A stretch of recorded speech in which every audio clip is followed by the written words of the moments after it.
I mean, what's Pro Football Focus doing? Last week they had Brady. This week they got Brady. We're literally doing it differently from everybody else. As a matter of fact, moving forward from this point on, I will not make reference to PFF. Ready to get into it? Yeah. All right.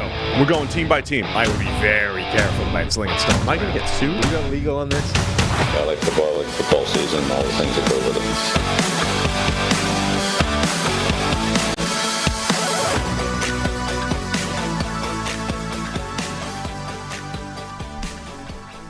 Welcome into the PFF NFL podcast. Steve Palazzolo, Sam Monson. We're live here on YouTube. It is time to preview Week 8 in the NFL. Thanks for having me back. I mean, yeah. You're always invited back to your own show. Thank you. No matter how much you abandon it. I just skipped yesterday. Yeah. Just skipped it. Had other work to do. Yeah. Yeah. Uh-huh. I mean, I don't care, but your fans might. My fans might. I apologize. I apologize to both of you. All 6 of them. Yeah. Might be upset. Apologize to all the fans that I had to miss yesterday, but I'm back, and we got a full slate because, the scheduling algorithm said nobody gets a bye this week, so we don't get a bye. Still don't understand. So we have 16 games to preview and only so much time to get through. We also apologize. We had some internet issues here over at PFF, and we're a little late on the live YouTube. You ready to go, though? Let's go. All right, let's do it. Let's start with Thursday Night Football. We get the Tampa Bay Bucks at the Buffalo Bills. Bills favored by 9 as of right now. Tonight's game, man, what are we looking for in this Bucks-Bills matchup? Well, 3-3 Bucks against the 4-3 Bills coming off of a loss against the Patriots. multiple banged-up Tampa Bay Buccaneers. Vita Vea, a true game-time decision, apparently, with a groin injury. With a groin, which is... The groin takes some stress when you're 350. I would imagine. I can't relate, but I would imagine it does, yes. Baker Mayfield banged up as well, and one of his receivers. Which one was it? Godwin? Yeah, Godwin had an injury coming out of that game. I think he was practicing yesterday. So. Yeah, both Baker and Godwin are going to play, but they're also, banged up, and Vita Vea may or may not play. So multiple pretty crucial Tampa Bay Buccaneers, at least, coming into this game off the back of injuries. Yeah, Bucks have lost 2 in a row after an impressive 3-1 start. Lost to the Lions, lost to the Falcons. Right, they were 3-1. Am I getting that right? So the Bucks, their offense too. Right, remember early in the season it was like, hey, Baker Mayfield's kind of balling out on third down, and they're scheming some stuff up. They still can't run the ball. Right, last couple of years, the offensive line. The run game in general just has been – it's really made the Bucs one-dimensional as far as having to lean on the pass. And when that's – look, Baker Mayfield's inconsistent. It's kind of what it is. Missed a bunch of throws 2 weeks ago against the Lions, didn't have a great game last week against the Falcons.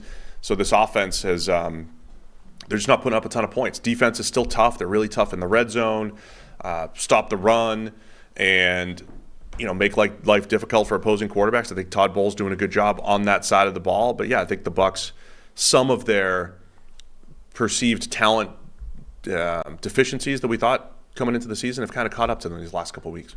Yeah, I feel like, Buffalo has a good defense, but I think the weaknesses in that defense are in the right places for this offense to have some kind of success in Tampa Bay if Godwin plays. I think that's an important part.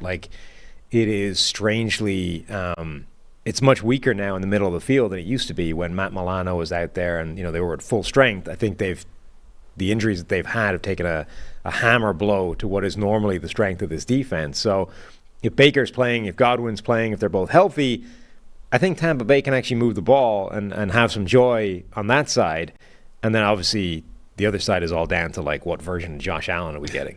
From a Buffalo Bills standpoint, multiple years of them being one of the best teams in the league. And we know that even the best teams, they're going to have some bad games, right? Bills have always had some duds here and there, but they always seem to come back and say, no, we're still the Bills. We're going to drop 30 and beat up on the bad teams. And I think I made a statement a couple of weeks ago that I couldn't justify either way, but it said it felt like when the Bills get these big monster spreads that they usually cover them. And I don't know what the exact numbers are, but many times over the last couple of years, they're 8, 9, 10, 14-point favorites. They're 9-point favorites here. But the last 2 weeks, you have a not very good Giants team taking them down to the last play and a Patriots team that played well but had been playing the worst ball of Bill Belichick's career as head coach, and they took it to the Bills last week. So is this a Bills team that has shown some weaknesses these last couple weeks, and that's what they are?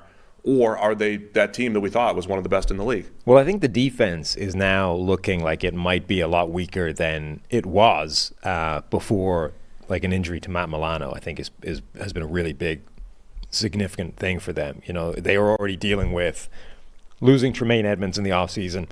That was kind of fine because you had Milano, who's still one of the best linebackers in the NFL. Then he goes down for the year, and now you're really scratching around trying to find some kind of presence for that second level.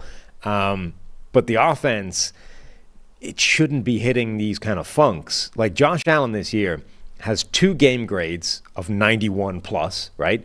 2 in the 80s, a 72, a 65, and a 49.6 in that opening game against the Jets. Like, he has been all over the map in terms of quality of his performance. And you can kind of see it even reflected in just like yards per attempt, right? Against Miami, 12.8 yards per attempt. That's stupid number. 9 against the Jags, and then it's been down 5.8 against the Jets, 5.6 against the Giants, 6.5 against the Patriots.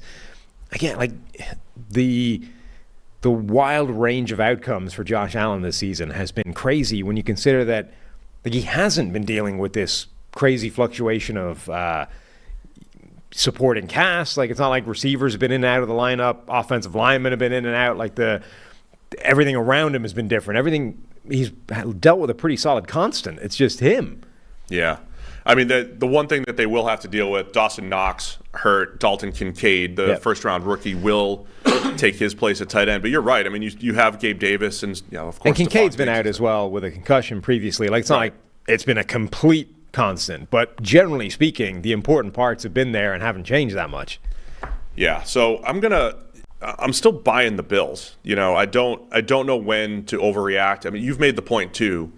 A lot of times you break the season into quadrants or whatever, and we're in the end of the second quadrant of the season. Thirds. You go into thirds. Okay. We're in the second third of the season, and it does. You know, things change, right? The first third of the season, the narrative on Buffalo is like, hey, this might be the best team in the league.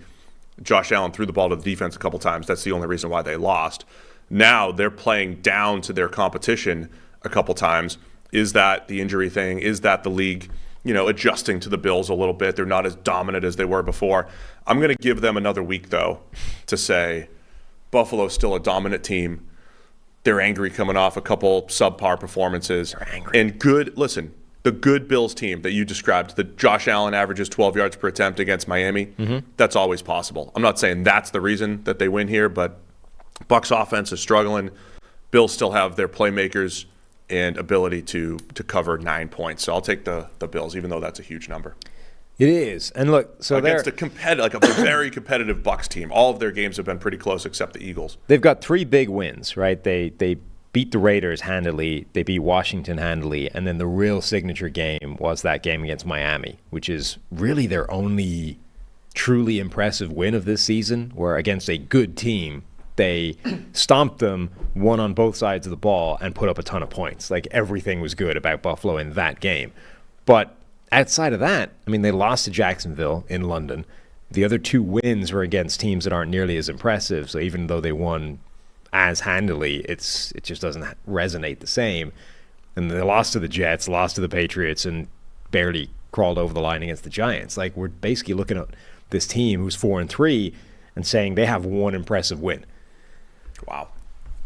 That's true. So banking on them covering 9 at this point just feels rich. I'm going to go for the Bucs. Little 2018 QB class storyline as well. Baker Mayfield #1 overall. We were all in on that. Yeah. Josh Allen goes #7. The IKEA quarterback. The IKEA quarterback. Well, they put it together. They did. They looked at That's why the metaphor worked. They looked at those Swedish instructions. Can't be wrong. and took care of it. Have I done my IKEA rant on the podcast yet? No, we'll save that. We don't have time for that. You seem to not in a game. No, we've got to put not when there's 16 games. That's a Wednesday rant. We don't have time for that on a Monday. If I show up on a Wednesday, I don't know. Right. You never know.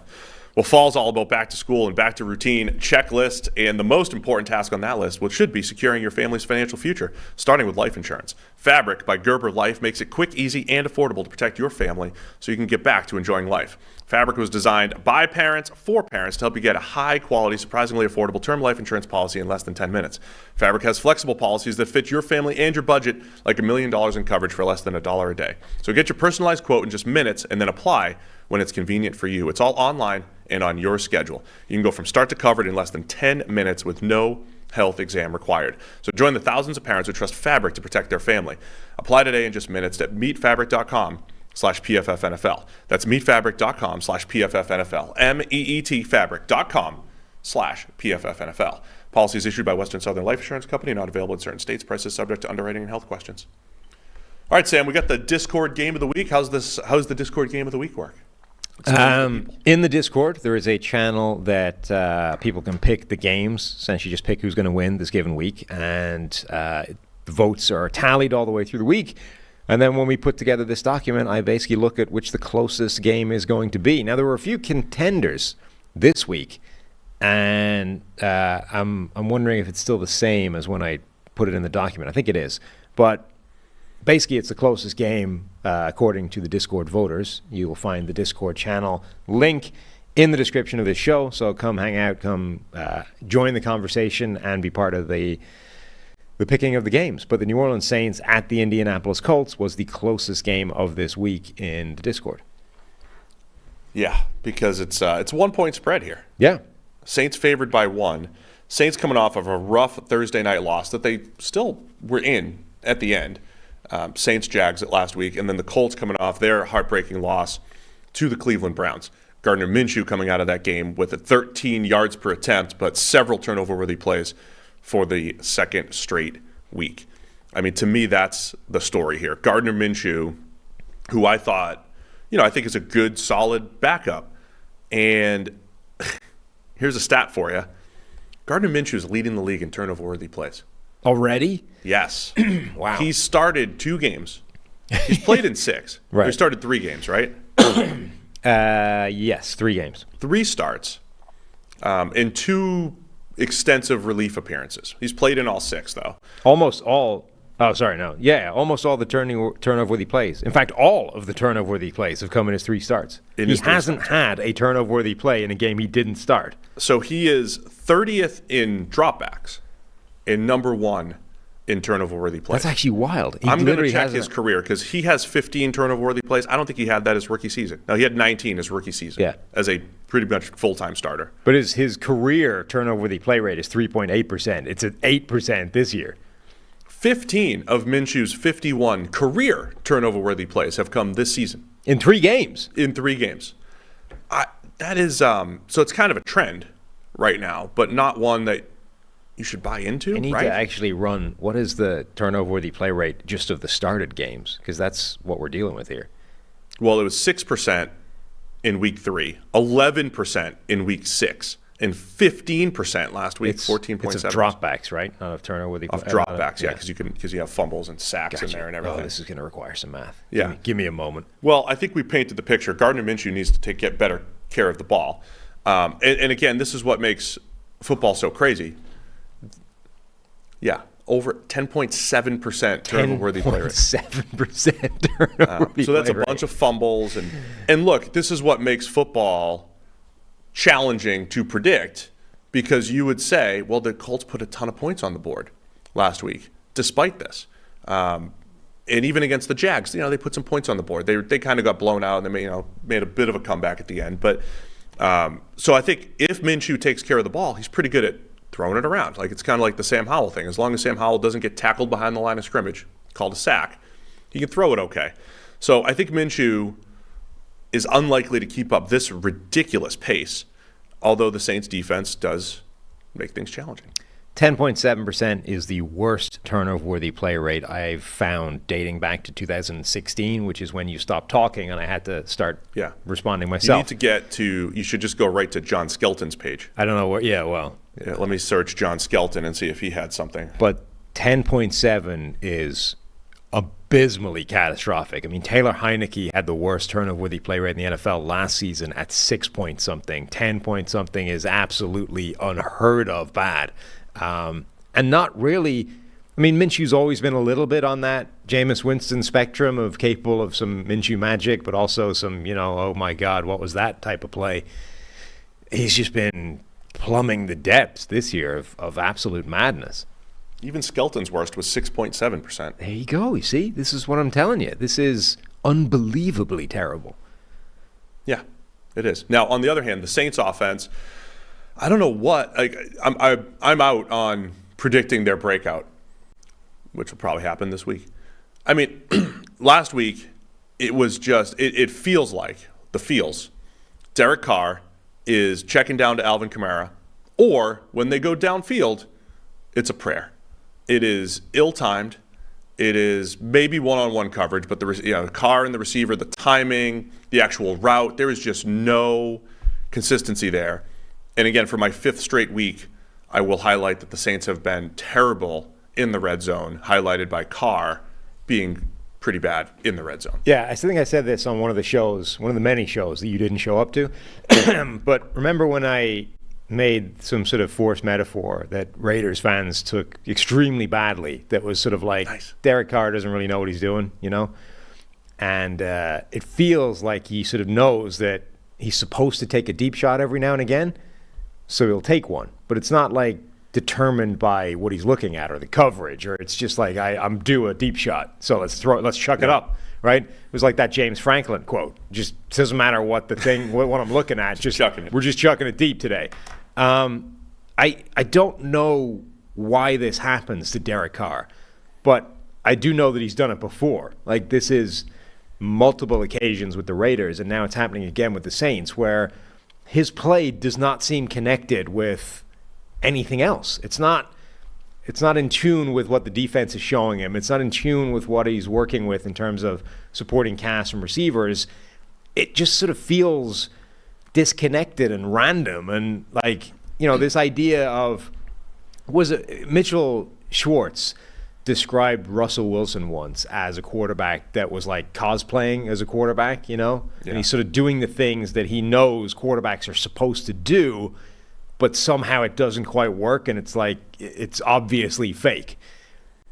That feels like what Derek Carr is doing on the field. It's like, I know the things the quarterbacks are supposed to do, right? There's supposed to be some screens in here. There's supposed to be a deep shot every now and again. I'm supposed to target my main guys when I'm in trouble, but it's not. It's not working. It's like it's abstract and sort of divorced from the reality of everything else that's happening on the field. I don't have an explanation for why it happens, but we seem to get in this loop where Derek Carr ends up back in this spot again, right, after playing well or badly, and then we get stuck in this area where, it's not terrible. I mean, Derek Carr's not the worst quarterback in the NFL or anything, but it doesn't make sense what he's doing. That's the mid-tier quarterback, man. I mean, that's what it really is, because after you made that statement, Raiders fans were able to attack you because Carr got better. And when they got him speed receiver Henry Ruggs, it was like, oh, the deep shots made more sense for a while. So it feels like Carr's in a slump. Maybe it's a multi-year slump. It's a second straight year in a new system. One other stat that kind of highlights what's happening here, Alvin Kamara is 21st in the NFL in receptions. 21st. He missed the first 3 games. We're 7 weeks into the season. Kamara missed the first 3 games of the year. Right. He's 21st in receptions, averaging about 5.5 yards per catch because of just, the checkdowns, and there's a disconnect there with the Saints offense.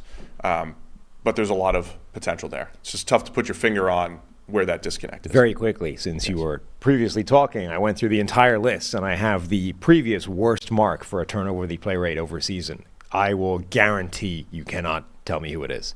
Well, so Josh Freeman didn't qualify for that. Correct. And the person who did it's on a reasonably small sample size, Andrew so it Luck. isn't technically speaking a full season. Andrew Luck, 2015. No, though that is, I think, the second worst.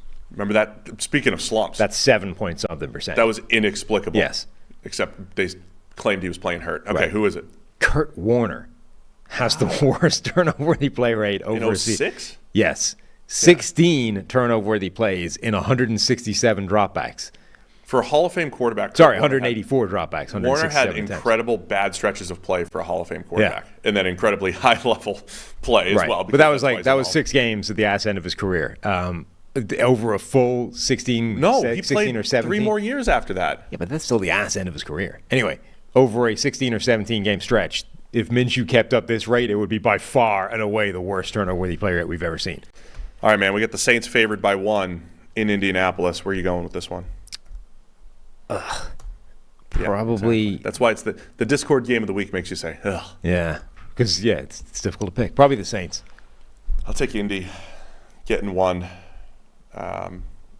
Minshew's not going to turn it over at that same rate. No way. You would hope not, because as we've just pointed out, it is literally unprecedented. That is the challenge of doing analysis, right? There's this story, which is Minshew's putting the ball in harm's way, but the data would say, well, there's no way that could continue. Well, there's also, there's the understanding that something is literally a historical outlier and therefore must regress. It doesn't mean it's going to happen now. No, I know, but it can keep going for a while before it regresses. The Minnesota Vikings are experiencing 1-score game regression this year, but it didn't happen last year. They won 11 of them. Yeah, but you still call for it every single week. Yeah, but every week you're like, this can't keep going. At some point, it will run out. I should have highlighted this earlier during the Bills game, but we have your prize picks for tonight. Here's what we're doing. Podcast brought to you by Prize Picks. We have our own PFF lineup for tonight. The PFF Prize Picks lineup for tonight. We get Josh Allen less than a half interception, so that's rooting for 0 there. Mm-hmm. We have Josh Allen more than 2.5 touchdowns. That's passing plus rushing plus receiving. So if you have a little James Cook throwback to Josh Allen, that counts. So more than 2.5 for Josh Allen. More than 2.5 touchdowns, less than the half interception. That's what we're rooting for tonight in Bucs Bills. Prize Picks is a skill-based, real money daily fantasy sports game. How does it work? You pick 2 to 6 players, and if they will go more or less than their Prize Picks projections, you can win up to 25 times your money on any entry. Prize Picks adds a ton of excitement to the sports viewing experience. Watch your progress update in real time. Win up to 25 times your entry amount and cash out your winnings with quick scoring, settling, and withdrawals. At Prize Picks, you're not competing against anyone else. It's just you against the projections. Prize Picks entries can be made in 60 seconds or less. It's that easy. And Prize Picks offers frequent discounts, bonuses, and other exciting offers. You can even pick in-game projections after a game is started, which includes halves, quarters, periods, and more. So go to prizepicks.com/PFFNFL and use code PFFNFL for a first deposit match up to $100. Again, that's prizepicks.com/PFFNFL. Use code PFFNFL for a first deposit match up to $100. All right, man, the other game of the week, I would say, Cincinnati Bengals at the San Francisco 49ers, a little Super Bowl rematch from 82 and 88. Bengals, Niners. I love an afternoon game in San Francisco, West Coast game. 3.5 is the line. The Niners are favored as of right now. Just got word yesterday, though. Brock Purdy is in concussion protocol, and as Adam Schefter highlights, 0 players have been in concussion protocol this season and played. I believe the only player last year in the same week. Concussion protocol this week and still played on Sunday. The only player last year who did it was Kenny Pickett. And, of course, we know he's one of the all-time great healers. So, of course. Brock Purdy might be. Everybody knows this. And so when this happens, I don't know how concussions work that well, other than, did he just start showing symptoms yesterday on a Tuesday? Yeah. Because that's when it started, and you have a lot of steps to go through. So when it starts on a Tuesday, it feels like he's pretty much out this week, and we're looking at Sam Darnold. Yeah, I can't believe you didn't throw in the old it's Joe Montana versus Boomer Esiason or whoever. I know, I could have done that, yeah. Montana, Boomer. Yeah. Was it Ken Anderson in 82? Was it Ken back then? Yeah. He was the ass end. He was NFL MVP one of those years. Yeah, the tail at the end of his career. He had I think the year Ken you Anderson. And him are buddies, you would know. I mean, Ken and I we did some work together. Did some work together a few years ago. Never saw the light of day. No. But we did break down some QBs together. Yeah. I think Ken Anderson's MVP season, his first game, he went something like 1 for 9 and then won MVP that year. So you talk about week 1 overreactions. Right. And then he wins MVP. Anyway, Chris can fact check us on all of this stuff if he's still listening. But anyway, yeah, Bengals, Niners. Purdy might not be playing. Niners favored by 3.5 as of right now. Yeah, which means Sam Darnold time. The dream A/B analysis that everybody's been praying for, we get to see what Sam Darnold looks like within this Kyle Shanahan offense. And the projection, like the idea that everyone's always had, is it's probably going to look quite good. Yeah. For two reasons. Number one, the offense, as we know, is kind of a cheat code. And number two, Darnold for the first 3 weeks anywhere looks fine. It's after that the wheels fall off. I have the stats over the last 2 years using QB record.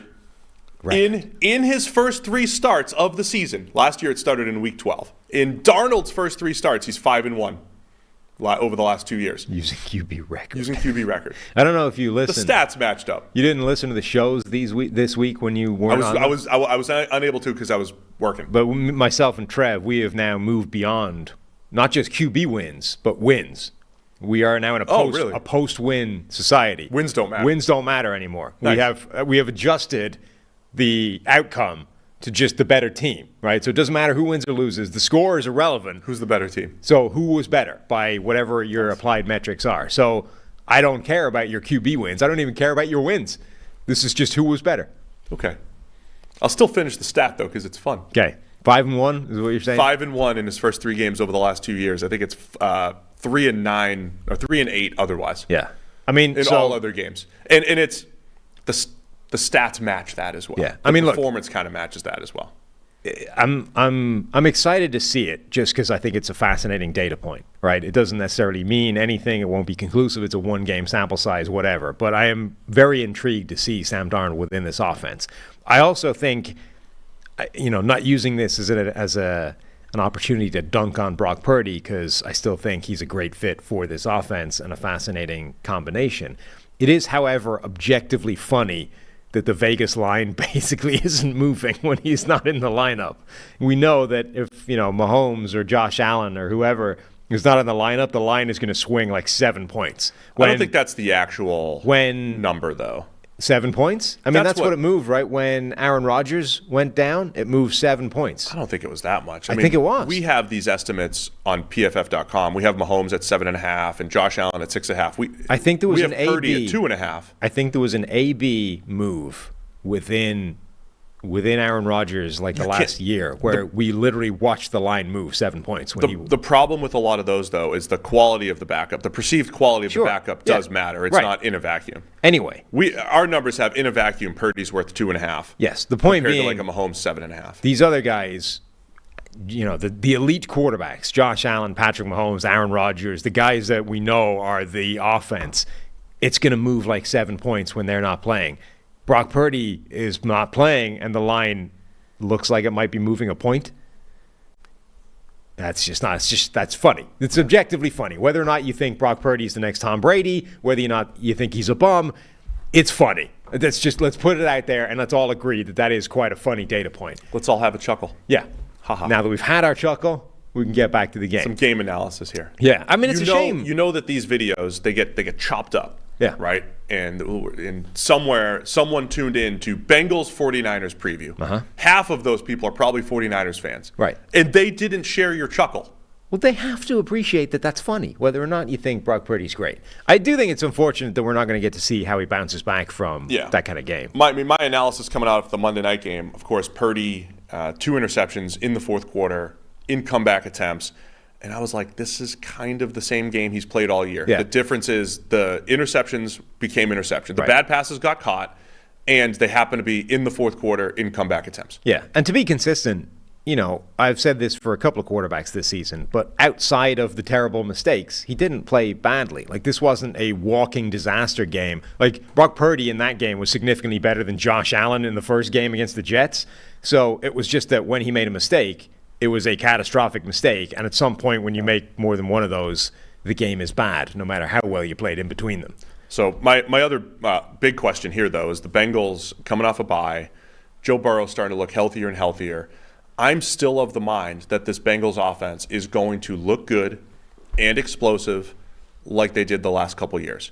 If you're sitting there breaking the season into thirds or whatever you want to do, are we ready to forget the first third of Cincinnati, where every underlying metric, do we give them a pass? Every underlying metric is like, this team can't create explosive plays. They can't do anything. and just chalk it up to it's Burrow's calf, and T. Higgins doesn't look right, and they're feeding Jamar Chase, extra just to do something offensively, and he's special so he can make it work. Are we going to see the 2021 and 22 Bengals offense that went to the AFC Championship? I feel like it's going to be there at some point, and the question is when. Yeah.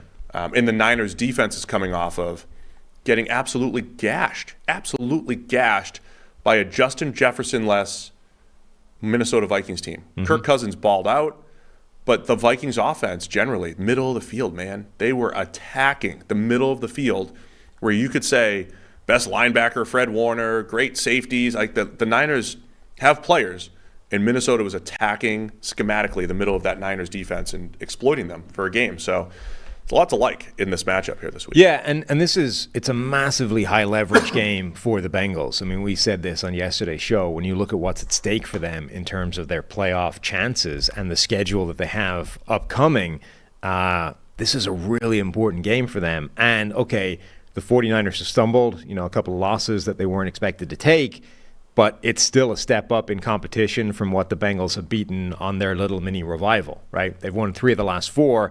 Those games have come against the Rams, the Arizona Cardinals, and the Seattle Seahawks, right? The loss was at Tennessee.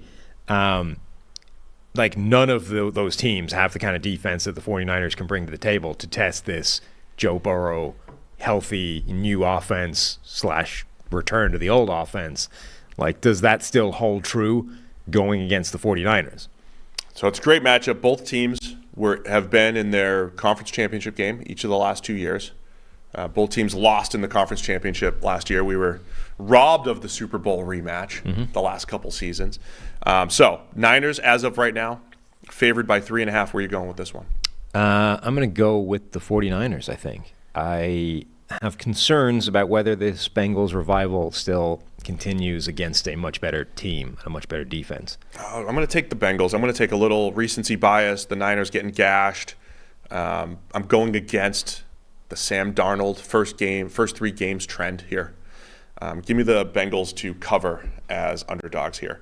Our records, we do need to update. I'll update them next week for everybody. But last week we're hopefully coming off a better week. Last week was a throwback for me. 3 wins, 3 and whatever.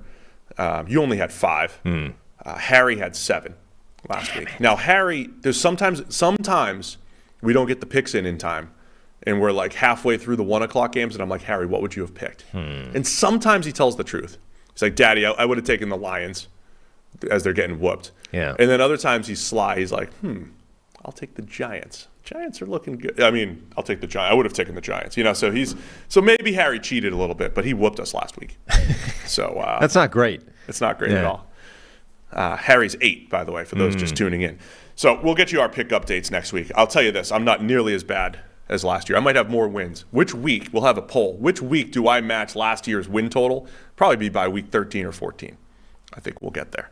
All right, let's go through the rest of the games. Houston Texans at the Carolina Panthers. Texans favored by 3. It is a matchup of the top 2 quarterbacks in the draft last year. Gotta love those.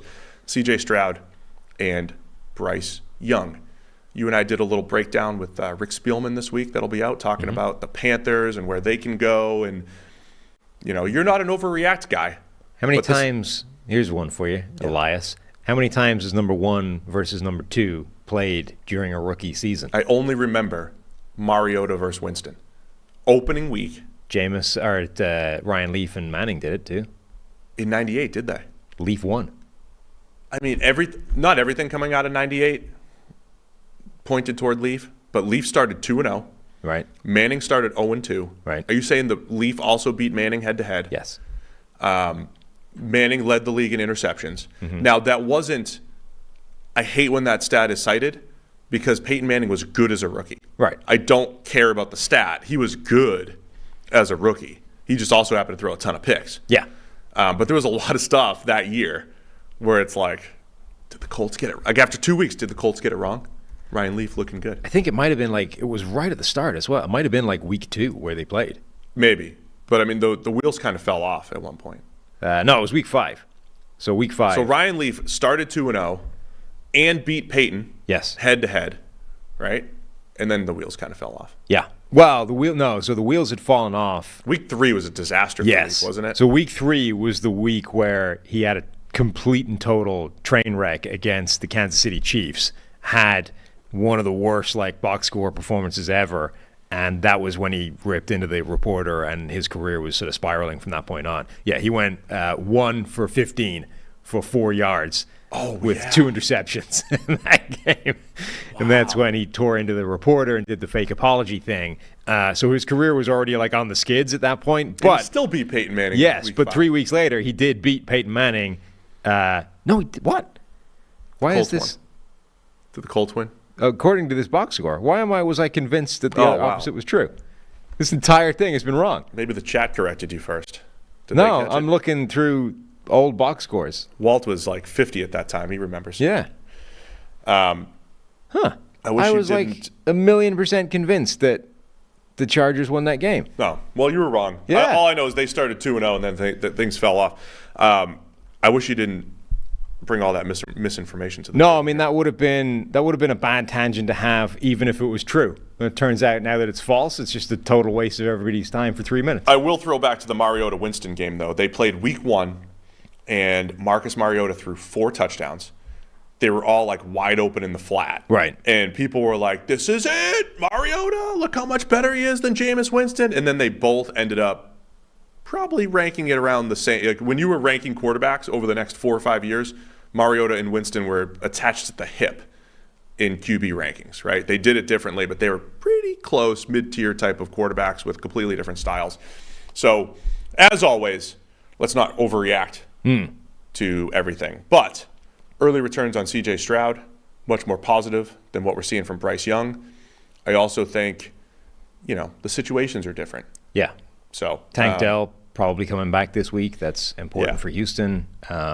You got that connection with Nico Collins is working really well. When Tank Dell's there as well, that's an extra dimension as a deep threat. And not every quarterback is blessed with a former PFF analyst as his play caller. That's true. Right? Not everybody gets that. I mean, if I was calling plays for Bryce Young, maybe things are different. Maybe. I'm just saying there's evidence there. Yeah. You take somebody who graded PFF games, make him offensive coordinator, you get the best rookie quarterback performance. That's how you do analytics, right? Some people maybe. Anyway, as we've said before, I think Stroud's playing well. Just very impressed with what Houston's done with their offensive line. It should have been a disaster, right? We build stories off this type of stuff. Oh, the Texans are missing 3-4 starters. Everybody's hurt. They're shuffling the offensive line. Of course they're bad. And they've been one of the best pass-protecting offensive lines in the league, coinciding with Stroud unlocking Nico Collins and Tank Dell coming back, as you said. All of a sudden, the Texans have an intriguing group of playmakers, and it's a fun offense to watch. No, it is. I mean, the Texans look like a pretty good team at this point. They do. They've got a lot of solid performances. The offense in particular has been pretty good. The areas that maybe didn't look great on paper look way better when everything else is functioning, right? The offensive line's been pretty good. Obviously, C.J. Stroud has been good so far, and the wide receivers have been pretty good so far. Nico Collins looks fantastic. Tank Dell adds something that nobody else in the group brings to the table, and you're even getting a mini resurgence in play from Robert Woods, who doesn't look completely washed the way he did previously. This is a good offense, and they're not, it is running the scheme that is working the best of any scheme in the NFL right now, that Shanahan coaching tree type of system. So the Texans, I think, are a pretty good-looking team, and Carolina isn't so much. Last time we saw Bryce Young, though, they had talked about kind of playing to his strengths a little bit more. That was back in Week 6 against the Dolphins. His game grades, after Week 1, it was a 31, but his game grades have gone 57, 62, 56.6, 62. Pretty consistent, right? High 50s, low 60s for Bryce Young. There was a little more life early in the game against the Dolphins last week. I thought Bryce Young was throwing to the middle of the field a little bit better. You saw more crossing routes. It did feel like the game plan was tailored to Bryce Young just a touch more. And remember when Justin Fields had that statement earlier in the year, hey, I'm going to play faster. You didn't see it the first week. He looked terrible again against the Chiefs after he said that. But then 2 weeks later, it looked better. They're coming off a bye. Is this a bit of a turning point game for Bryce Young. I know the situation's not great. It doesn't mean the offensive line is all of a sudden going to be better and Adam Thielen's going to turn back the clock and become quicker, but he's been a good possession guy. Maybe things get a little better for Bryce Young here coming out of the bye. Maybe. I mean, we've gone from averaging like 150 yards a game to averaging like 210, and that's probably as much as you're going to expect. Baby steps. Baby steps. Baby steps. Little 5'10" baby steps. You said that. All I'm saying is take a little step. And I can make that joke as a 5'11" person. You can. I can't make that joke. God, no. Borderline 6'10" over here. All right, man. I'm going Houston. I think they're significantly better. And 3 points, even on the road, I feel like they've got it. Oh, I'll take Houston for Bobby. I'm going to start betting on Houston now. For Bobby. Doing it for Bobby. Something about Carolina this week, though. Yeah. They're going to play better. It wouldn't be easy to play much worse. They practice things in the bye. Yeah. It'd be better. They practice some things in the bye. Yeah.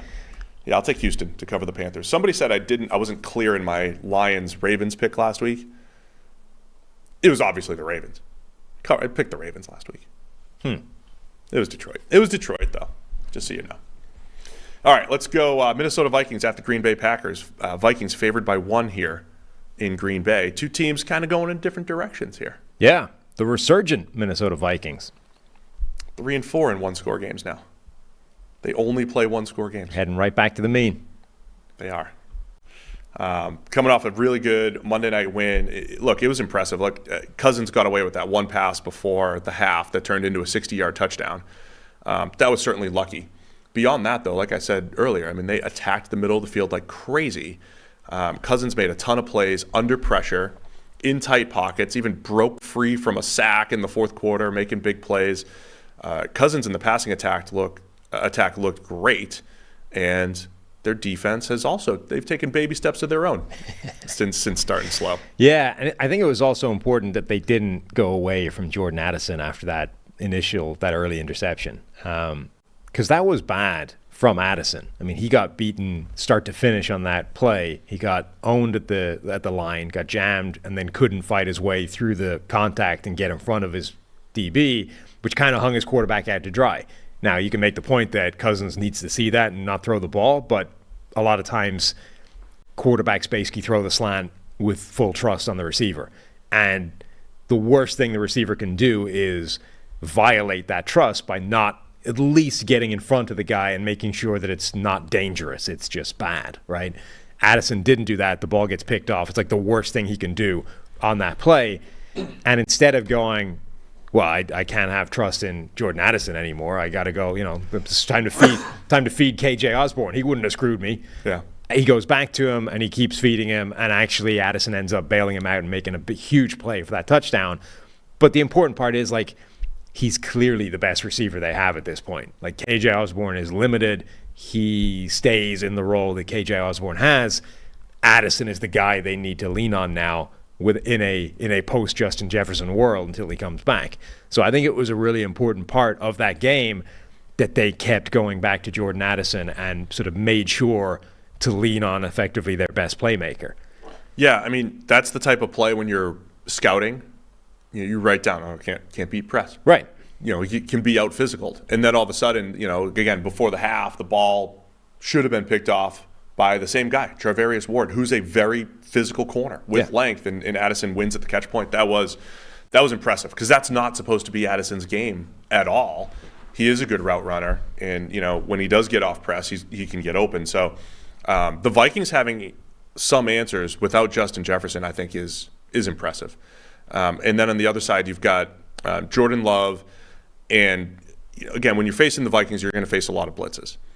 And you have a Packers offense that just the same thing we described with the Saints. The offense is just off. You've got the young playmakers. Jordan Love in his first year as a starter, he's not playing great, but you're not getting a lot of help. They're very out of sync. And the one thing you need to be against a blitz-heavy team is in sync and on the same page. And there was plays last year where Christian Watson just didn't know he was the hot receiver, didn't run the right route. And when it's with Aaron Rodgers, it's like, well, of course, Watson's wrong. He doesn't trust him, but like it's the same thing no matter who the QB is. As much as I love deep speed and Christian Watson, you got to know when you're the hot receiver and you're just supposed to turn around and catch the ball. Those are the types of things the Packers need to do a better job of offensively, so they're going to be challenged this week by Minnesota. Be interesting to see what game plan the Vikings defense deploys. I mean, we know they're going to blitz, but they've run different personnel packages depending on the offense they're facing. Going up against Jordan Love, what is that going to look like? The other element is Jordan Love's been pretty good against the blitz this year, but where I think this Vikings defense is really difficult to deal with for quarterbacks is it's unusual, and they are showing teams something that they don't see every single week. And I think that's where Brock Purdy ran into trouble, right? Is that the real problem with the Shanahan offense is not when it sort of runs out of answers and everybody's covered and the quarterback has got to ad-lib and make something happen that isn't there, because Brock Purdy's shown he can do that. That's why they're such a great match. The real problem is when you anticipate a rule from the defense and it's different, and the defense is just doing something you're not expecting it to, because then suddenly you have throws like Brock Purdy had where he's throwing it to a spot, not because he doesn't see a guy, but because he expects that guy to not be there by the time the ball arrives, right? He's anticipating that safety having a different responsibility or role or assignment on that play and putting the ball in the air, and they've just got it wrong. They've got the rules for that defense wrong, because at the moment nobody knows what the hell the rules for that defense are. It seems to be insane. So Jordan Love is in a similar situation of a lot of his mistakes are misreading coverages and not necessarily anticipating defenders being in a certain spot at the right time. That gets exponentially harder going up against the Vikings and their 3 safety, 1 middle linebacker type of deployment, and trying to figure out where the hell each one of those safeties is going to be on any given play. Yes, that'll be a great matchup to watch. The one other matchup I want to highlight is the Vikings. You were surprised by the Vikings offensive line grading so well. Number 1 run blocking team, that includes everybody. Number 3 pass blocking team by grade. Some of the continuity up front for the Vikings perhaps paying off here. You got Rashawn Gary on the other end, looking at a historic level win rate. So I think that whole matchup, even though Cousins was outstanding under pressure the other day, you got to get pressure on him, try to force some mistakes. Darnell Savage has been put on injured reserve for the Packers. I don't know. We're going to see some Anthony Johnson Jr. maybe. Had 4 snaps the other day.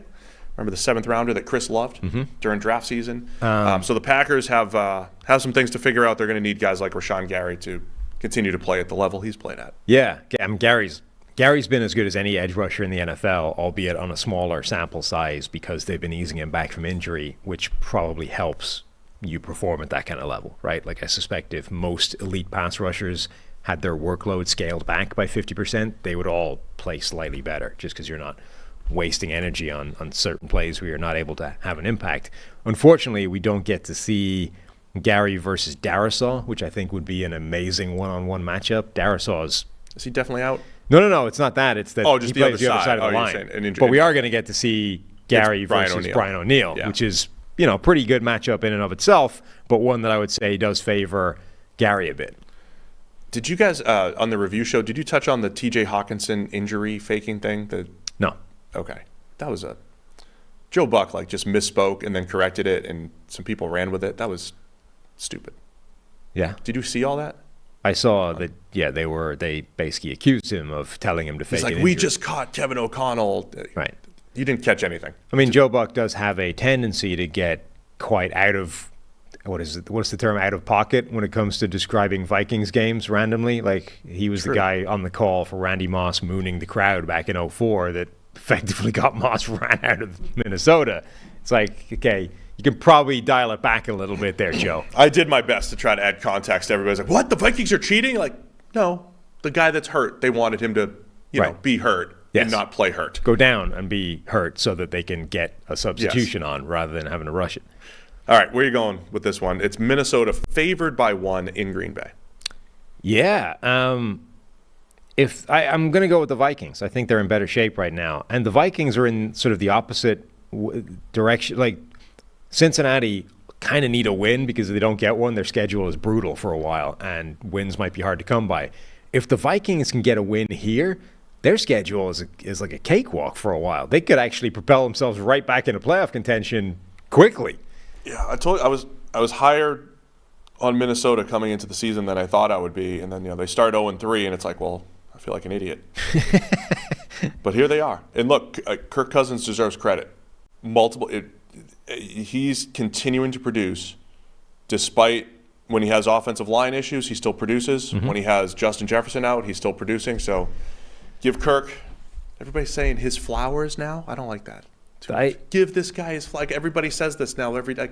Just give him credit. I was thinking this morning on the way in, listening to a podcast that used that term, and they used it in a slightly different way than people normally use it, but it sort of hit home how quickly that term has just hit the vernacular and been adopted as it's like the last 2 months. Right. Basically. It's like we all just in the space of a few weeks decided that was a great idiom to use in the English language, and now we're all running with it. Even the NFL bots are using it, and they don't even have opinions. They just report on stuff. They're still using it. I'm kind of with you. I kind of hate it. I'm over it. Give Kirk Cousins credit, It's not even that I'm over it. I just don't like it as an idiom. You used it once. You've retired it, though. You're done. You're out. I never used it. I caved to peer pressure, and I was like, everyone's using this. I should jump on the bandwagon. But you're out. And now I'm like, it's just a crappy term. I don't like it. I expect all of our listeners to also be out. Anti-flower brigade over here. Yeah. So I'll take Minnesota as well to cover the one. Nice. Yeah. Is that what we're looking at here? All right. Let's go Minnesota. No, I just did Minnesota. You did. Miami Dolphins hosting the New England Patriots in a rematch of Week 2. Dolphins are favored by 9.5. Dolphins coming off their Sunday night loss to the Philadelphia Eagles. And, of course, the Patriots coming off their second win of the season against the Buffalo Bills. The man in Vegas, though, still thinks Miami's a much better team. Yeah, apparently. There's a few games this week where the man in Vegas evidently is not moved by the previous week's games. They're not. That is good. They're not changing. That has to be tough, right? I mean, I know it's not just a man in Vegas, right? But not like the humans. Humans have to, we got emotions and all that stuff. Like, what did we just see? Or even, the statistical models, like whatever the math is getting plugged into this. You would imagine that one giant sort of earth-shattering performance relative to the previous baseline would actually move things quite significantly. But apparently they're robust enough to not be swayed by one game. We know from a modeling standpoint, it's not recency bias, but the most recent thing you saw should be weighed higher. Right. The question is always how much.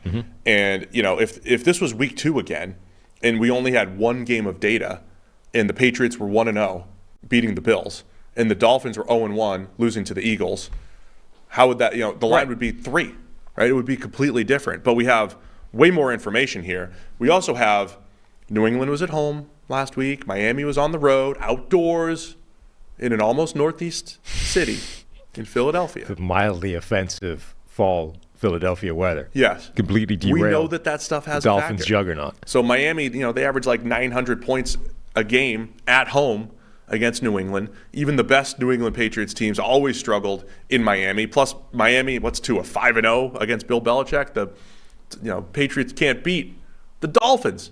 But we said the same thing last week. Patriots can't beat Josh Allen and the Bills unless they're 60-mile-an-hour wins. So, all that to say, did the Patriots turn a corner? They played like the team we kind of thought they'd be this year, more competitive. Yeah, the big thing from that game, I think from a Patriots perspective, okay, they slowed down Buffalo to a pretty decent degree, but honestly, it was like Mac Jones just didn't melt down for the first time in a few weeks. This was the Mac Jones that we were supposed to get, right? Which is, generally reasonably good. Not amazing, but just didn't implode. The offensive line was back intact. It was the best pass-blocking game. That's probably a pretty significant factor. Yes. And now Miami's really banged up. Tyreek Hill just showed up on the injury report with a hip injury. Did he come out the other day? Every time he runs, it feels like, he runs so fast. Is he keeps everything getting IVs during the game. So that doesn't feel like a sustainable practice to just, But a hip injury for Tyreek Hill. So he's officially questionable. Jalen Waddle been dealing with a back injury. It sounds like he's going to go. And then Javon Holland at safety in concussion protocol. Remember, he collided with David Long on crossing routes. They ran a mesh concept, and the two Dolphins ran into each other. Holland comes out of that with the concussion. So we have some injuries. And he was another one, Miami. I think, that reported it. Like it didn't resurface until I think Monday was when he went into the protocol rather than, he came back into the game, right? Yep. Now, New England's dealt with a ton of injuries throughout their season as well. They have like 10 players listed as questionable. I have no idea how to unpack that whole thing. But the other part of this was back in week 2. Remember, in that game, Sunday Night Football, New England had that fourth down play late through to Hunter Henry tries to lateral it. I mean, New England was driving for a game-winning drive opportunity against this Dolphins team. They held them to just 24 points outdoors, New England. And, Christian Gonzalez, who was still playing at the time, picks off Tua, covered Tyreek Hill pretty well. Like, New England played tough in that first game against Miami. Yeah, no, they did. I mean, it was only, a 7-point game the first time. So there's reasons to believe that this will be a closer game. You've also got the data point that if you look at Miami's offensive output, as insane as it is, it's a lot less insane versus, competent defenses this year. Yeah. That's a relevant factor as well. The Patriots are a pretty good defense.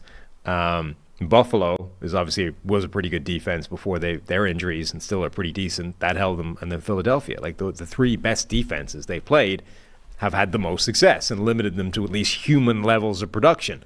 So I think there's definitely reason to think that this will be a sub 30 point output by the Miami offense, at which point New England has a target that's at least reachable. Yeah, especially depending on the injuries. So I think it's going to be a good competitive game.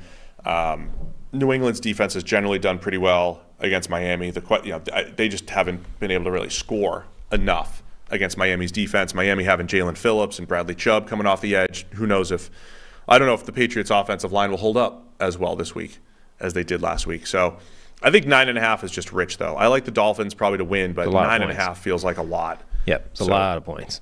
Give me the Patriots to cover. But yeah, it's a challenge for them winning in Miami. If New England does pull it off, though, this was supposed to, they were looking 1-8 in the mouth here. Mm-hmm. And now all of a sudden maybe they're kind of getting back on track as well. I mean, this is the crazy thing about, projecting sort of forward how teams are going to do relative to their schedule, right? Is like you look at New England's schedule and you're like, oh, they need a win against the Raiders because the next 2 games are Buffalo and Miami, and they may end up losing to the Raiders and beating both Buffalo and Miami. You're like, none of that makes any sense. Well, today we're brought to you by Manscaped, who has taken a step up from Halloween to bring your face the cleanest shave it's ever seen.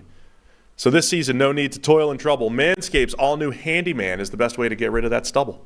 Featuring a compact design and new and next-gen skin-safe technology, the Handyman was designed to give you that smooth finish without a mess of a traditional shave. Get the sweetest treat this Halloween by going to manscaped.com and use code PFF for 20% off plus free shipping. So, I like something like the Handyman, little stubble. You making a face at me? When have you shaved?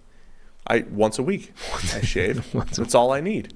Because I like the stubble look, and the Handyman is perfect for that. Okay. The beard trimmer probably do a number on that as well. We'll talk about that. The whole face over with the beard trimmer. We'll talk about that in a minute. It may be spooky season, but you don't want to scare people with a scraggly beard, but give them something to look at with Manscaped's Handyman.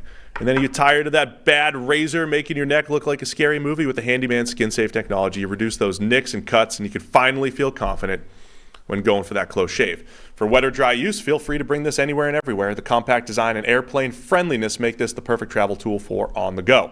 And being able to shave up to 3 days' growth without the mess of a wet shave is priceless. Now, this is for you, Sam. For the Wolfmen, with a little bit more scruff, Manscaped's Beard Hedger Pro Kit has everything you need to tame your mane. This cordless trimmer has a rotary wheel that gives you 20 hair cutting lengths, all with one guard. So no more drawers full of extra add-ons collecting cobwebs. That's right. Halloween costumes may take effort, but beard grooming does not need to when you can get 20 different beard lengths in just one guard. Beard Hedger. The Beard Hedger is a high-tech piece of art in a travel-size package with a long-lasting battery, universal charger, and strong motor. It's like a pass rusher, strong motor. What? The Kyle Van Bosch of facial trimmers. Yes, exactly. There's no trick with this treat. Manscaped has you covered. Get 20% off and free shipping with the code PFF at manscaped.com. That's 20% off, free shipping at manscaped.com. Use the code PFF For a look as sweet as candy, get yourself the Handyman this Halloween from Manscaped. All right, man, we get the New York Jets at the New York Giants. Jets are the road team here. We both picked the Patriots, yeah? We both picked the Patriots. Was that not clear? I don't remember us actually doing that, but we both said that's a lot is. of points. Now it's clear. New England to cover the 9.5. Now it's Jets, Giants, and the Jets are favored by 3 against the Giants. When they're setting these lines, do they just throw home field advantage out the window? For Jets, Giants? Yeah. I don't know. So when they say I would Jets assume by so. 3, that's like a neutral site line. I would assume so, yeah. Right? So Jets by 3 against the Giants. Yeah, I'm guessing. Of course, the Giants season ticket holders, they get their seats. I mean, I'm guessing whose logo is on the middle of the field is not tremendously relevant for who's going to win the game. But you're going to have more fans. You're still going to have more Giants fans there, presumably. Yeah, are you? Because they get first dibs on the season For tickets? season tickets, yeah. Okay. Anyway, Jets by 3 here against the Giants. Yeah. I mean, the Jets' defense is nasty. So the Giants' offensive line is still a mess. Tyrod Taylor, I think, has been a better quarterback for the mess than Daniel Jones has been. Sounds like Tyrod's going to play again. I think so, yeah, for at least one more week. Daniel Jones will practice again. We practiced Wednesday, but he hasn't been cleared for contact, and his workload not increasing. No. It sounds like I think definitely they're going to get at least one more week out of Tyrod. And I think he is a better quarterback for the limitations that this offense currently has, which is a disastrous offensive line, a complete inability to push the ball down the field with Daniel Jones at the quarterback. Like, Tyrod can just handle that better than Jones at the moment, given his experience. So it's the right quarterback to have. I just still don't know that it's going to work with that Jets defensive line is mean, and the rest of the defense isn't too shabby either. That's the matchup I'm looking at there, obviously. I mean, every single week, can the Giants' offensive line hold up? The Jets they'll rush the passer extremely well. And then on the other side, as always, have to mention Wink Martindale, going to be aggressive, going to blitz, and Zach Wilson needs to handle it. Look, Zach Wilson's played better, right? He's you have the Sunday night game against Kansas City, but he's slowly played better. He went from 3 weeks of looking like no chance, like last year, to playing better, grading in the 60s. And more baby steps? Some baby steps with Zach Wilson. Some baby steps. That's the story of NFL play. Baby steps. This year. And then keep an eye on Dexter Lawrence, the game wrecker. The Giants defense playing as well as they did last year and winning all those games, and how well Dexter Lawrence played at nose tackle made me, sometimes that happens. It makes you rethink everything. Like, do I need a game-wrecking nose tackle like a Dexter Lawrence, who is so tough to find? Yeah, I was going to say, where are you getting They're tough to find, but it made me really think, like, would you rather that than a game-wrecking 3 technique or whatever? That's how good Dexter Lawrence is. And then, early this year, it didn't always show up, but there are certain games, like the playoff game last year against Minnesota, like last week against Washington, there were certain games where when you collapse the pocket right in front of the quarterback, right over the center, with Connor McGovern trying to block him, like that can ruin, 8 to 10 plays a game. That is significant. That's what the Jets have to deal with this week with Dexter Lawrence. I mean, it is probably worth taking a beat and pointing out that not just Dexter Lawrence is great. I mean, that's fairly self-evident. But what he's doing, given where they play him, is, it's not unprecedented, but it's very, very unusual. Like, every single elite pass-rushing, disruptive defensive tackle you can think of plays primarily as like a 3-tech, right? He plays over the guards and shoots gaps and gets into the backfield that way.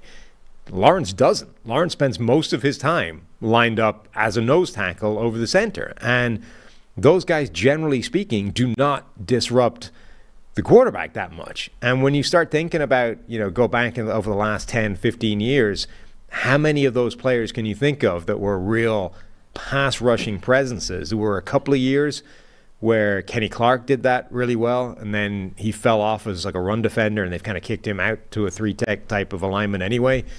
Haloti Ngata, maybe.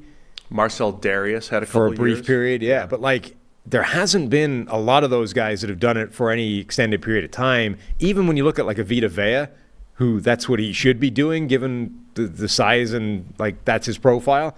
Number one, he doesn't. Half his time is spent lined up as like a regular 3-tech defensive tackle anyway. And number two, he doesn't do it nearly as consistently as Dexter Lawrence does. Like, Haloti Ngata might be the last guy where you go back to that and say, I mean, again, he moved around that line a lot as well, but they were running a very different type of defense. But he had that kind of consistent skill set to line up, head up, over, right in the middle, and still wreck shop as a pass rushing disruptive force. I just think it's worth pointing out, like, this is not just a guy playing extremely well and just another defensive tackle. This is somebody who does not have a comp currently in the NFL. Nobody is doing what he is doing from that kind of alignment. Yeah, so we just wanted to give him his credit. Yeah. Credit for Dexter Lawrence. So yeah, I think both pass rushes are going to be pretty significant in this game. You mentioned the other day Tyrod Taylor's ability to unlock a Jalen Hyatt and create some big plays. You know, it's going to be tough against these Jets corners, but right. It's what the Giants need to do. And you know, the Giants are 1-1 with Tyrod. It's worth taking the shot. Like, the part of the problem with the Daniel Jones Jalen Hyatt thing is he just wasn't taking a swing. You know, he wasn't threatening that as an option for a defense. So at which point, if you don't have to respect it, it doesn't factor in. It doesn't change anything that's happening. Tyrod is at least going to take a few shots, and okay, maybe you can pick him off, right? Maybe you can punish him for those shots. But the fact that you have to respect that threat from Jalen Hyatt when Tyrod Taylor is the quarterback is relevant. All right, man. Jets by 3 in this game. I feel like the Jets are good for that. I kind of do too. Giants have been far more competitive the last couple weeks. Still only scored 23 points each of the last 2 weeks. And the Jets, I didn't update it, but if you look at Josh, at one point, so I know this is true, Josh Allen, Patrick Mahomes, and at least one other quarterback, their worst grades of the season came against the Jets. Yeah. Hurts didn't have his worst grade of the season because he had some fluky bad plays in there, but he still ended up with 3 picks against this Jets defense. So I'm buying into this defense as well. Tyrod Taylor has 3 more big-time throws than Daniel Jones does this season, despite, you know, almost half the dropbacks. Now compare it to last season, and it's only a few. He's the same. He's the same as last season, I think. Jones had, 7? What does Tyrod have? 7. Oh, yeah. Wow. Tyrod's, this is like 2015 Tyrod here. And he's also, perhaps more importantly, only got 2 turnover-worthy plays so far this season, which is a tiny percentage, and he's under pressure a lot. And Tyrod has not been great at sack avoidance throughout his career, but compared to Daniel Jones this year, he's been better. Yeah, and still isn't, by the way. Like, when you watch him play, you're like, this is actually looking quite good, and then, that's a terrible sack to take. Like, what are you doing? So it's still a problem. And again, all that's led to 23 points. Yeah, it's like over the last 2 weeks. It's not like it's fixed everything, but it is just incrementally better in several different areas. All right, Jacksonville Jaguars at the Pittsburgh Steelers. We got Mark Brunell against Cordell Stewart here. Slash. How's that? Love it. Like it's 1997. Slash, just another one of those Chicago Bears quarterbacks of the 2000s. Yes, he was. Bears legend, Cordell Stewart. Jaguars favored by 2.5 against the 4-2 Steelers. Maybe a playoff preview here, Sam. 5-2 Jags against the 4-2 Steelers. Could well be. So one of the things that Pittsburgh did last week in particular, we've been saying this whole thing, this all season, right? It's like the offense stinks, the scheme stinks, but every now and again you're just going to get the ball to George Pickens and he'll make a play because he's George Pickens. Yes. So one of the differences is they've started kind of giving him the ball on more. They're not just doing it on the sideline, right? It's not just like, here's a go, here's a back shoulder, here's a comeback. They've actually started hitting him over the middle, which is that area that offense doesn't target ever. And suddenly that's where you get all these yak plays from George Pickens. Like he is capable of making plays after the catch and generating some separation when you give him another place to turn, right? Part of the reason George Pickens doesn't tend to separate that much on the outside is because teams know facing this offense, he's not going to break inside. So you're only defending like 3 routes. So it's a hell of a lot easier to shut down separation when you don't have to factor in, what if he turns inside and I'm screwed? That's off the table. I don't need to factor that in. So I'm only defending like a screen, a go, and a comeback, and that's it. So and his run blocking. Yes. You never know he's just gonna pop you in the face. Yeah. But now they're actually running him on in-breaking routes, which I think, number one, gives you the possibility of catch and run opportunities and big plays that way. But number two, I think also helps him with the other stuff, because now as a corner, you have to factor in, what if this is an in-breaking route, not just an out-breaking route? No, I like it. I mean, that's part of the reason why Pickens looks a little faster, and because there's a lot of talk this week about Yak and Yak against expectation, and ESPN's metrics and everything. Yak X? Yeah, there you go. Or X-Yak. X-Yak. X-Yak. Well, that's expected Yak. That's not Yak. When you're catching back shoulders, the Yak expectation's 0, right? Pretty much, or right. 1, right? You're there. That's not a run after the catch opportunity, and that's been a lot of Pickens' game. Or if you're just catching jump balls or whatever, you're not expected to pick up anything after the fact. But when you're playing in space, you're playing with two-way goes, you have more opportunities, and Pickens has looked good in those situations. I think all that said, I mean, Pittsburgh should lean into that a little bit more, as much as possible. Jags are fat. So interesting difference here, using PFF grades, all part of your PFF Plus package. The Jags have the number 1 coverage grade in the NFL right now. Did you know that? Number 1. But they're only 29th in pass rush grade. So coverage is good, pass rush low. Steelers are the opposite. One of the best pass rushing grades, one of the lowest coverage grades. So it's kind of a good balance here. Why are the Jags the way they are? It's Josh Allen and just not enough other consistency there. But they've done a really nice job, other than the Texans game in particular. The Jags have done a really nice job of limiting pretty good offenses, whether it was Buffalo, Kansas City, making life different. They contested every pass, seemingly, against the Saints. So as much as I was trashing the Saints offense, how much of that's the Jags defense, just making life difficult? And then the Steelers rushed the passer pretty well with TJ Watt, with Alex Highsmith, and Keanu Benton from the middle as a rookie, disruptive interior pass rusher. But coverage unit for Pittsburgh's kind of been hit or miss. Mm-hmm. So there will be plays. So the Jags have the ability to mitigate the pass rush because Trevor Lawrence gets rid of the ball quickly. Fifth fastest time to throw in the NFL. And there should be some plays to be made for the Jags. Josh Allen was an absolute force going up against a subpar offensive tackle. He's probably facing Broderick Jones, the rookie, who's been maybe better. I mean, better than Dan Moore Jr., but not exactly a massive upgrade when it comes to pass blocking. Where is that in the kind of the meridian line of whether Josh Allen's going to have a monster day or not?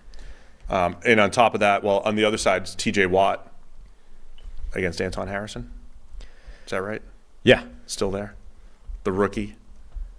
Who's tied for the lowest number of total pressures allowed by a rookie tackle this season, him and DeJuan Jones. Yeah, still has a 56 grade overall, though, and that's part of Lawrence getting rid of the ball quickly, helping that offensive line. So some nice matchups in the trenches here. At some point, though, the underlying metrics for Pittsburgh have to catch up to them, right? Just the baseline of although the pass game's not great. Yeah. The defense still isn't even that great on paper. But if that element of, hey, we've discovered this cheat code, we can actually throw the ball into the middle of the field, this area inside the numbers, between the hash marks even. It's a whole area of the field. There's generally not that many players there. We can throw it right in there, and our fast receiver, who's their best playmaker, can actually catch the ball and then add even more yards to the play. This is mind-blowing, right? If that is like an epiphany they've had, it kind of changes what the offense can do. If, however, it was just one random-ass week where this happened a few times. No, they've done it throughout the season here. But that was the biggest flaw in this offense, was like an insane reluctance to target the middle of the field, to the detriment of everything else that was happening. All right, 2.5, man. Can the Jags cover this on the road? Yes. Yeah, I'll take Jacksonville It's just crazy to me. Like, we might be looking at the Steelers being 5-2. I don't think they're. I mean, they were the worst 11-0 team in history a couple of years ago. Or they'll be. The underlying metrics for them being a 5-2 team probably won't look good, but they've got this knack for closing. But I'll take the Jags to cover this. I need to read you a tweet. Right now? Yeah, we don't need to spend time talking about it, but I feel like it's necessary to just get your head around this story for a second. Report. The Panthers are working out former Giants linebacker Blake Martinez, per Tom Palazzolo. Martinez briefly retired from the NFL to pursue trading Pokemon cards, but was permanently banned from doing so after he was accused of scamming people. It looks like he's making an NFL comeback. So he kind of quit linebacking because it turned out he had this very lucrative Pokemon trading company, which I imagine business is tough when you've been permanently banned from that business. So now what do you do when that's happened? Well, I guess I got to go back to linebacking again. Wow. Now we can continue. No, that was worth it. Yeah, see? That was absolutely worth it. All right, Philadelphia Eagles at the Washington Commanders. Eagles favored by 6.5 here against Washington. Remember, these teams just played a few weeks ago. Went to overtime in Philadelphia. So, yeah, figure out the Commanders. Figure out the Commanders. No, I don't think I can. And the Commanders coming off a game, if you talk about recency bias, the Eagles just shut down one of the best offenses of all time, the Miami Dolphins, on Sunday Night Football at home. Washington, in a road game, scored merely 7 against Giants defense. Yeah. 6.5 is the spread here, but it's in Washington. Sam Howell in that game, 3 big-time throws, 3 turnover-worthy plays, and 6 sacks. It's like the most Sam Howell game ever. Nicholas Morrow. I mean, it wasn't what you expected from the Eagles, too, who tend to rely on their 4-man rush. They had Nicholas Morrow, linebacker. I was talking with the Giants game. Oh, in the Giants game, yeah. But in that first game, Howell was good. Yeah. I mean, they had a first quarter drive that went about 8 minutes. And Howell was picking them apart. He had fourth quarter comeback drive, and a lot of questions about whether Ron Rivera should have gone for 2. Probably should have, in hindsight, of course, but even with foresight as an underdog. Howell made a lot of big plays in that game. And look, I know there's battles in Washington about whose fault it is and the sack totals, and we're not going to get into Sam Howell's sack totals for the 6th straight week, but it's an issue. He's a young quarterback who's shown a lot of promise, but yeah, he has to work better within the pocket. I did think last week was, a lot of the sacks were on the offensive line. Sometimes they didn't have answers, but it's going to be a challenge again against a really good Eagles defense to avoid those negative plays if you're Washington. Yeah, I mean, sort of lost in the whole conversation and nuance about Sam Howell and the Washington offensive line is, like, it's not a good group. It's fine, and it's better than it looks because Sam Howell takes a gazillion sacks, but it's still, like, when you run up against the Eagles or defensive line, it's probably going to lose. That it's at that kind of level. Yeah, so I think that's a fair assessment. The last time around, too, you had Emmanuel Forbes getting crushed by A.J. Brown. Forbes has since been benched. Commanders' defense been a little bit better since that point. I guess the Eagles question, the stuff we were saying about the Bills, where the Bills should be one of the better teams, and they're kind of sleepwalking through some games, and a couple losses creep up. That's what the Eagles felt like for a while this year, like kind of sleepwalking, but they're winning, and then they lose one to the Jets, but they played probably their best all-around game against the Dolphins last week. Was that a turning point for the Eagles to start playing a little more consistent like they did last year? When they looked like the best, for most of the season, they looked like the best all-around team in the NFL last year. Yeah, you've also got Jalen Hurts, banged up, dealing with injury, and as you said, it sort of feels like he's been dealing with that or dealing with injury all through the season, even if they've been different injuries. That might be a factor. It does.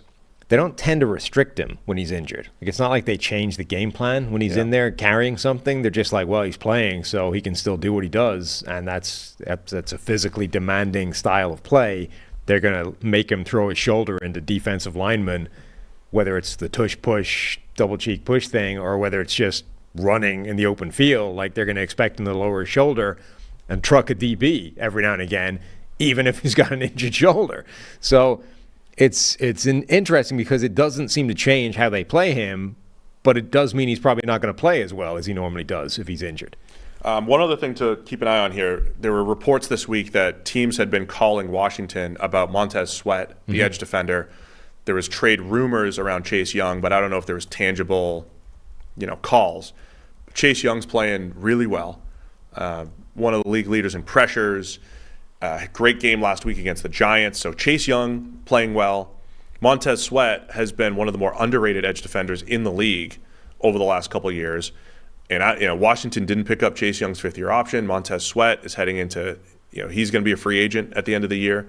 And who knows if this ends up becoming, do they sit a Montez Sweat so that they could trade him next week? Do they, if you're Ron Rivera, I don't think you care about the future. Like, you're kind of fighting for your job at this point and making sure that you finish strong. So just something to keep an eye on here. Washington's defensive line against Philadelphia's offensive line, always a great matchup, especially when all those guys are out there and healthy.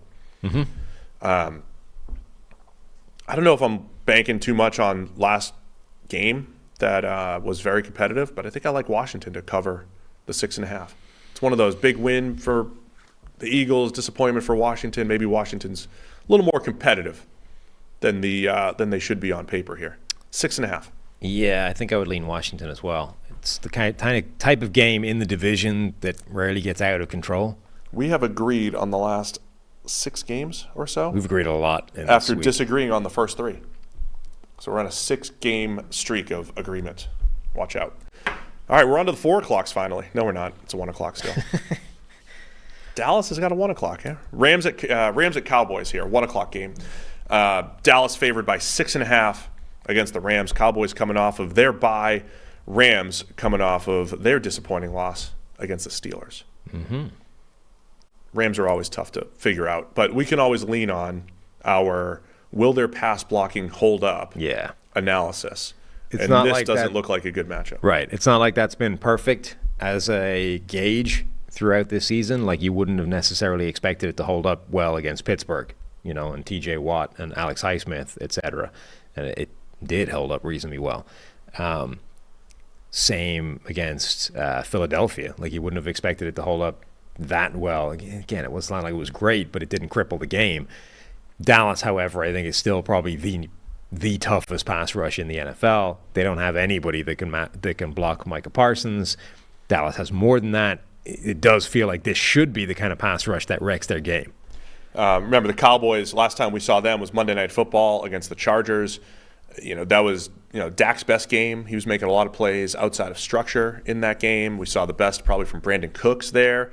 I mean, to me, I think the gauge for Dallas is not are they good. It's how good are they.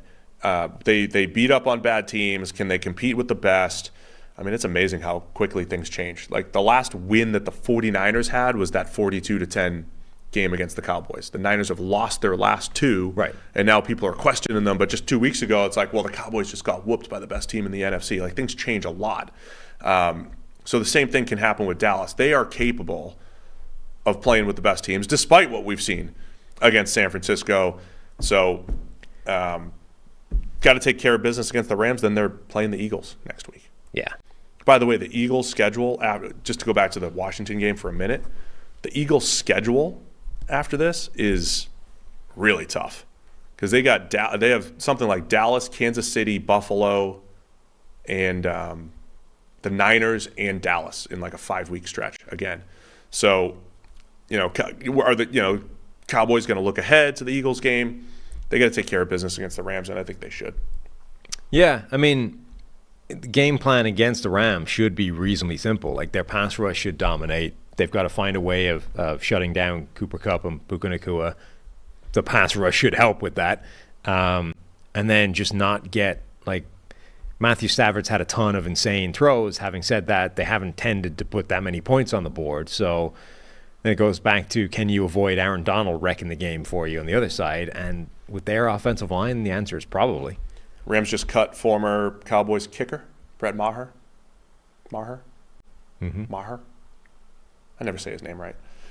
I think, are they bringing in Mason Crosby officially? That's the extent of my special teams. The Dallas interior on the offensive line. So now they're actually getting healthy. Tyler Smith has given up 2 pressures all season. I know. Zach Martin has given up 9 pressures all season. That's a good offensive line. It's a good interior, and Aaron Donald, is, I don't know if he's going to have that much success against them. Yeah, and every time Aaron Donald faces Quentin Nelson or Zach Martin, you got to highlight that as like here's some elite players going up against each other. So that's awesome. Awesome matchup to watch there. The other thing is Deron Bland. Got to move him around a little bit. He's had to play on the outside more with the injuries for Dallas. But if he kicks inside or Jordan Lewis kicking inside, that's your matchup with Cooper Kupp, Puka Nacua moving around a lot. Just keep an eye on that matchup as well. Stephon Gilmore, Deron Bland, Jordan Lewis against those Rams receivers. Should be good. I'm going to be giving a little more information on this. I can't remember how much I've told, but at the Combine last year, we were presenting to NFL teams a new game athleticism score. So a score based off of movement skills within a game, based off of player tracking.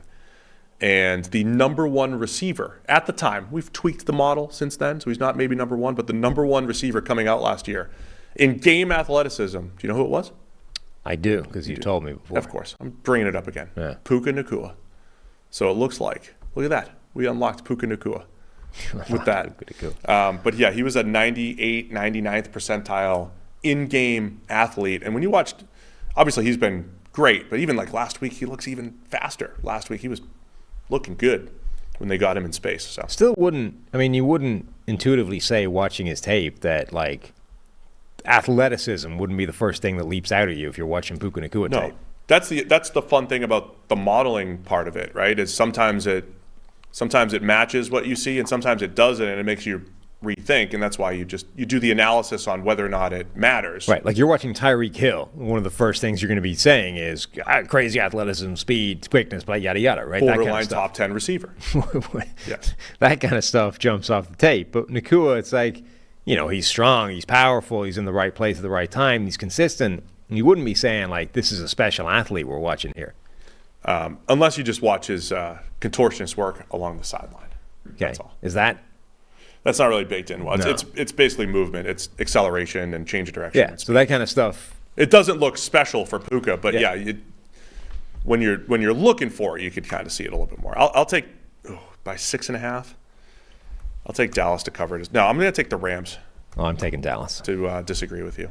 Because 6.5 is a lot, but I think Dallas wins the game. Mm-hmm. Atlanta Falcons at the Tennessee Titans. Arthur Smith against Mike Vrabel. Mm-hmm. Little throwback here. We got the Falcons favored by 2.5, and it looks like we're going to get Will Levis's NFL debut here. Yes. The Titans starting quarterback. It sounds like there is going to be a combination of Levis and Malik Willis playing football this week. Nice. We've basically not seen Will Levis in the NFL. We've seen a little bit of Malik Willis in the NFL, and the idea that one couldn't beat out the other and that the one that we have seen doesn't really belong on a football field at the moment doesn't exactly fill you with optimism for what the offense will look like. Yeah, I think no matter who the quarterback is, Malik Willis, he got sacked, 4 times on 9 dropbacks or something the other day, or the last time he played before the Titans bye against the Ravens. Levis is going to get rid of the ball a little bit quicker than that, but yeah, he had his issues just in the preseason. Yeah. We didn't get to see Will Levis in person. So we didn't get to overreact to an in-person. When we went to Titans camp, he was hurt. Yeah. He was holding the clipboard. Didn't get to make an in-person impression on us. Except the in-person impression, he was sleeveless the whole way. So you got an in-person impression of the guns. Pretty jacked. Yeah. He's definitely strong. Now, that's usually a negative for quarterbacks. Usually a negative. Remember, people were like, Brady Quinn, he's too jacked. It's not a full range of motion when you're that, you don't want to stacked. Yeah. The bicep muscle is not all that important in throwing. I am a throwing expert, as we know. And yet people criticized your the warm-up methods that you were giving Deshaun Watson. I didn't know. Maybe you got him injured again. We had maybe, yeah. Maybe he did too much sleeper stretch and injured the structure of the rotator. To Palazzolo over here telling him what to do, and then went out there and wrecked his shoulder again. I got to go to my PT because somebody called me out for suggesting the sleeper stretch. Yeah. And I'm shocked by that. You're sitting there with your dinosaur-ass archaic methods. I am shocked by that. He said everything else was good. Yeah. Scapular stability and thoracic mobility and everything. Your methodology that went out in the late 90s. At least I know that the T-spine work is still important. Yeah. T-spine. You got to take care of that T-spine. T-spine like when my T-spine was more mobile, I felt like I threw harder. When I was really working on that stuff. That's important information to have. Anyway, this is why it takes so long. Falcons, Titans. Yeah. Falcons have the #1 run defense grade in the NFL. Right. They have the great David Onyemata, Calais Campbell. The only hope that the Titans have in this game is like establishing a run game so the quarterback doesn't need to do much, and they're going up against the team that defends that as well as anybody.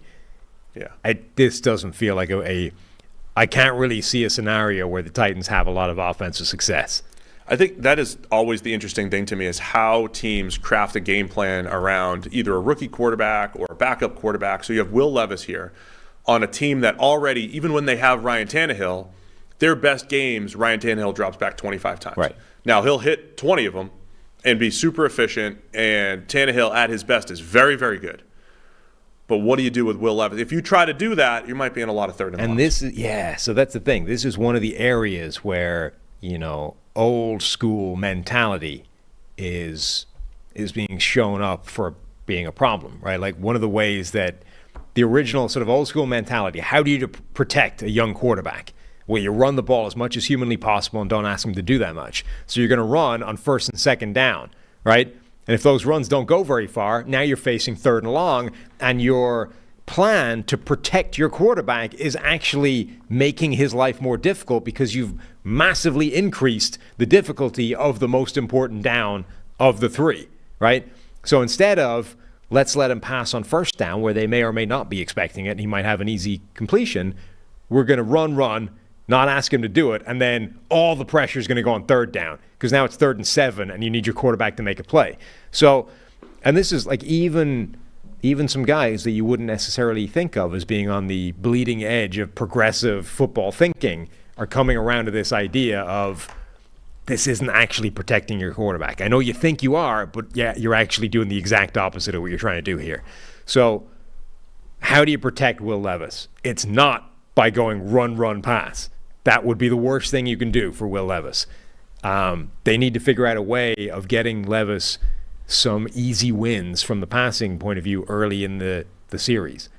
It's great analysis.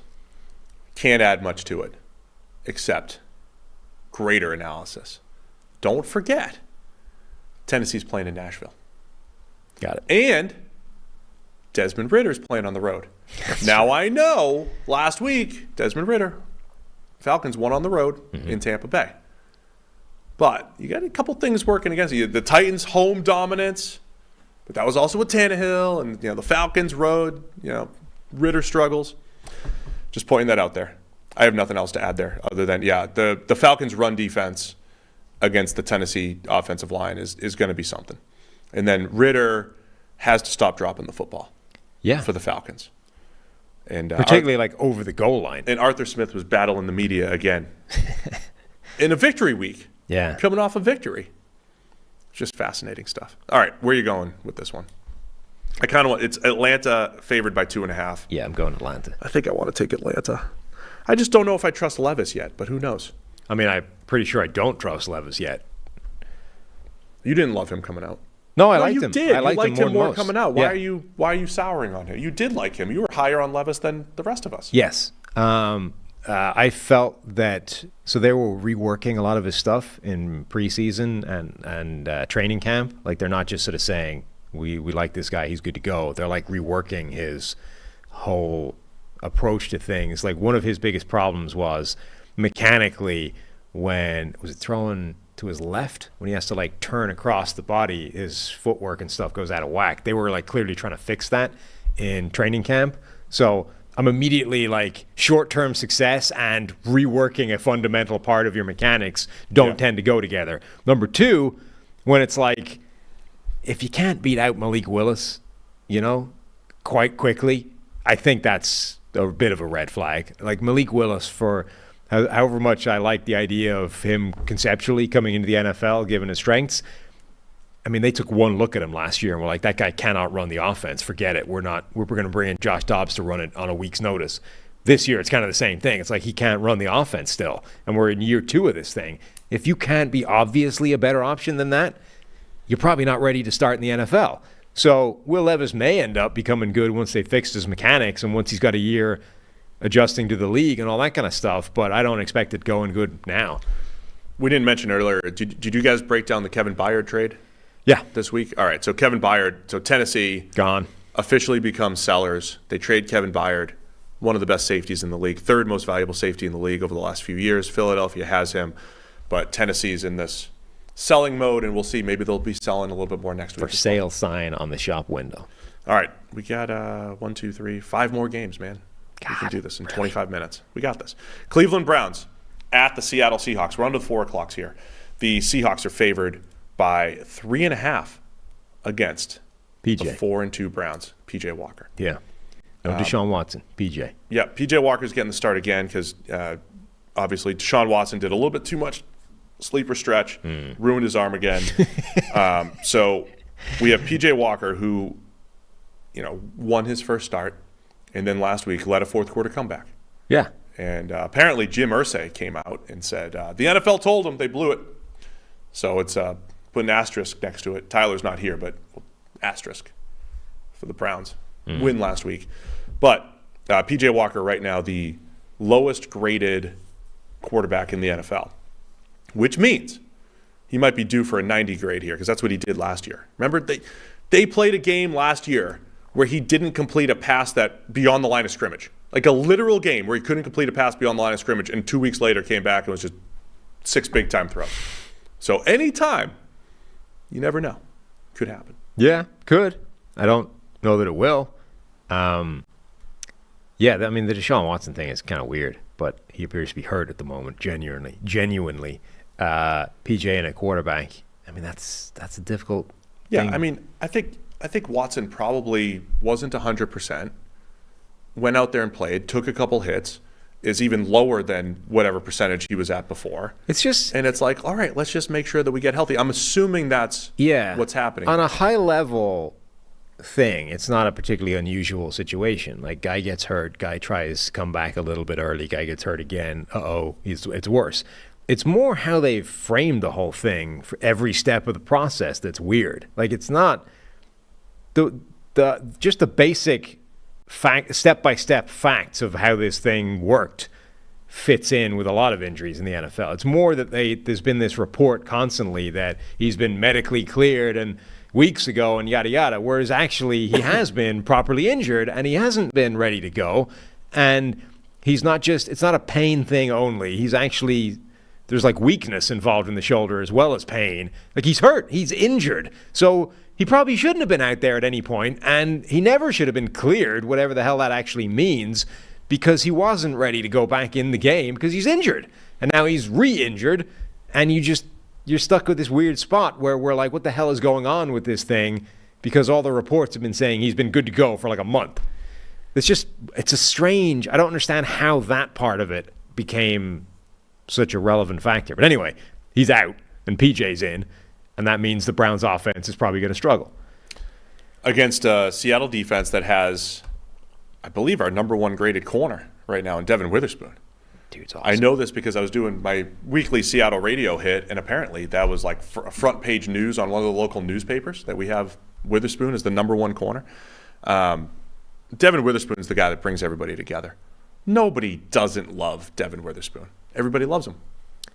Everybody loves Devin Witherspoon. Well, no, because it's not like he was the consensus number 1 corner. But everybody loves watching him play. Everybody, the same way Pete Carroll loves describing his level of play and the way he hits and the way he anticipates and just a baller and a playmaker, and he's showing it on the field so far. It is intriguing, though. Like Tariq Woolen has just a 60 grade on the other side after having his impressive rookie season, and we kind of tried to warn our own selves coming into the year that, hey, sometimes that stuff will fluctuate, and maybe last year's grade was interception heavy and big play heavy. No interceptions this year for Tariq Woolen, but he's still a good player as well, and that makes it difficult going up against this Seattle secondary now, the way with those different types of body types and the way Witherspoon in particular is playing. Yeah. I mean, he's playing fantastically. Like he is a great corner so far. He was a great prospect, and he's one of those fun players that looks exactly the same in the NFL as he did in college. Doesn't always happen, but when it does, it seems so simple. Like, this was always there. How was this not obvious to everybody that this guy was a star? It's just fun when you see that immediately translate, and that's what he's doing. He's still a big hitter. He still plays with great anticipation. He's got great sort of stop-start acceleration movement skills. He's just the total package so far. So I think matchups to watch here, of course, the Browns pass rush has been dominant this year. Number one pass rush in the NFL. We know that the team-centric metrics around the Browns are all outstanding, despite whatever happened last week. A couple big plays there. I mean, to me, that's going to be the story of the game. Not to oversimplify, but 2 weeks ago we said maybe there were some plays to be made against the Browns defense. They weren't made. Last week, there were plays to be made against the Browns defense. They were made. They gave up a ton of points. But at the end of the day, Myles Garrett is still unstoppable, on pace to crush the best pass rush grade we've ever given for an edge defender. All of the guys that they signed to help him, Darius Smith and Dalvin Tomlinson, they're playing well as well. And they should have success against the Seattle offensive line. Yeah, big Seattle's test. given up a lot of pressure, but not a massive sack rate for Geno Smith. Right. Big test for those offensive tackles for the Seahawks. Like, number one, they've been injured and haven't played all season, so you're dealing with that. But Charles Cross, when he's been out there, has played pretty well as a pass blocker. He's only given up 6 hurries on 104 pass blocking snaps. Abraham Lucas has played well, but he's only played 1 game. Can those guys actually block Myles Garrett? Because nobody else has so far this season. All right, man. Seattle by 3.5 against the Browns. Looking forward to this game. I'm going to go Seattle because I don't have a ton of confidence in PJ. Never have, never will. I'm going to take Cleveland, buying into their pass rush, and PJ Walker not being the lowest graded quarterback in the NFL anymore. The 2 lowest graded quarterbacks above a relatively decent sample size, though, are the Browns' 2 backups, PJ Walker and DTR. If you assume that your basic piece of logic here appears to be that PJ should not be the lowest. He won't grade at 28 again. He should not be the lowest graded quarterback in the NFL over a period of time. Where should he be? Like, if he just puts up a 50 grade this week, they'll be competitive. But your point seems to be suggesting that, like, over time he might be the one. He's out of place as the worst quarterback in the league at the moment. Because he had like 2 good games last year, and it's in him.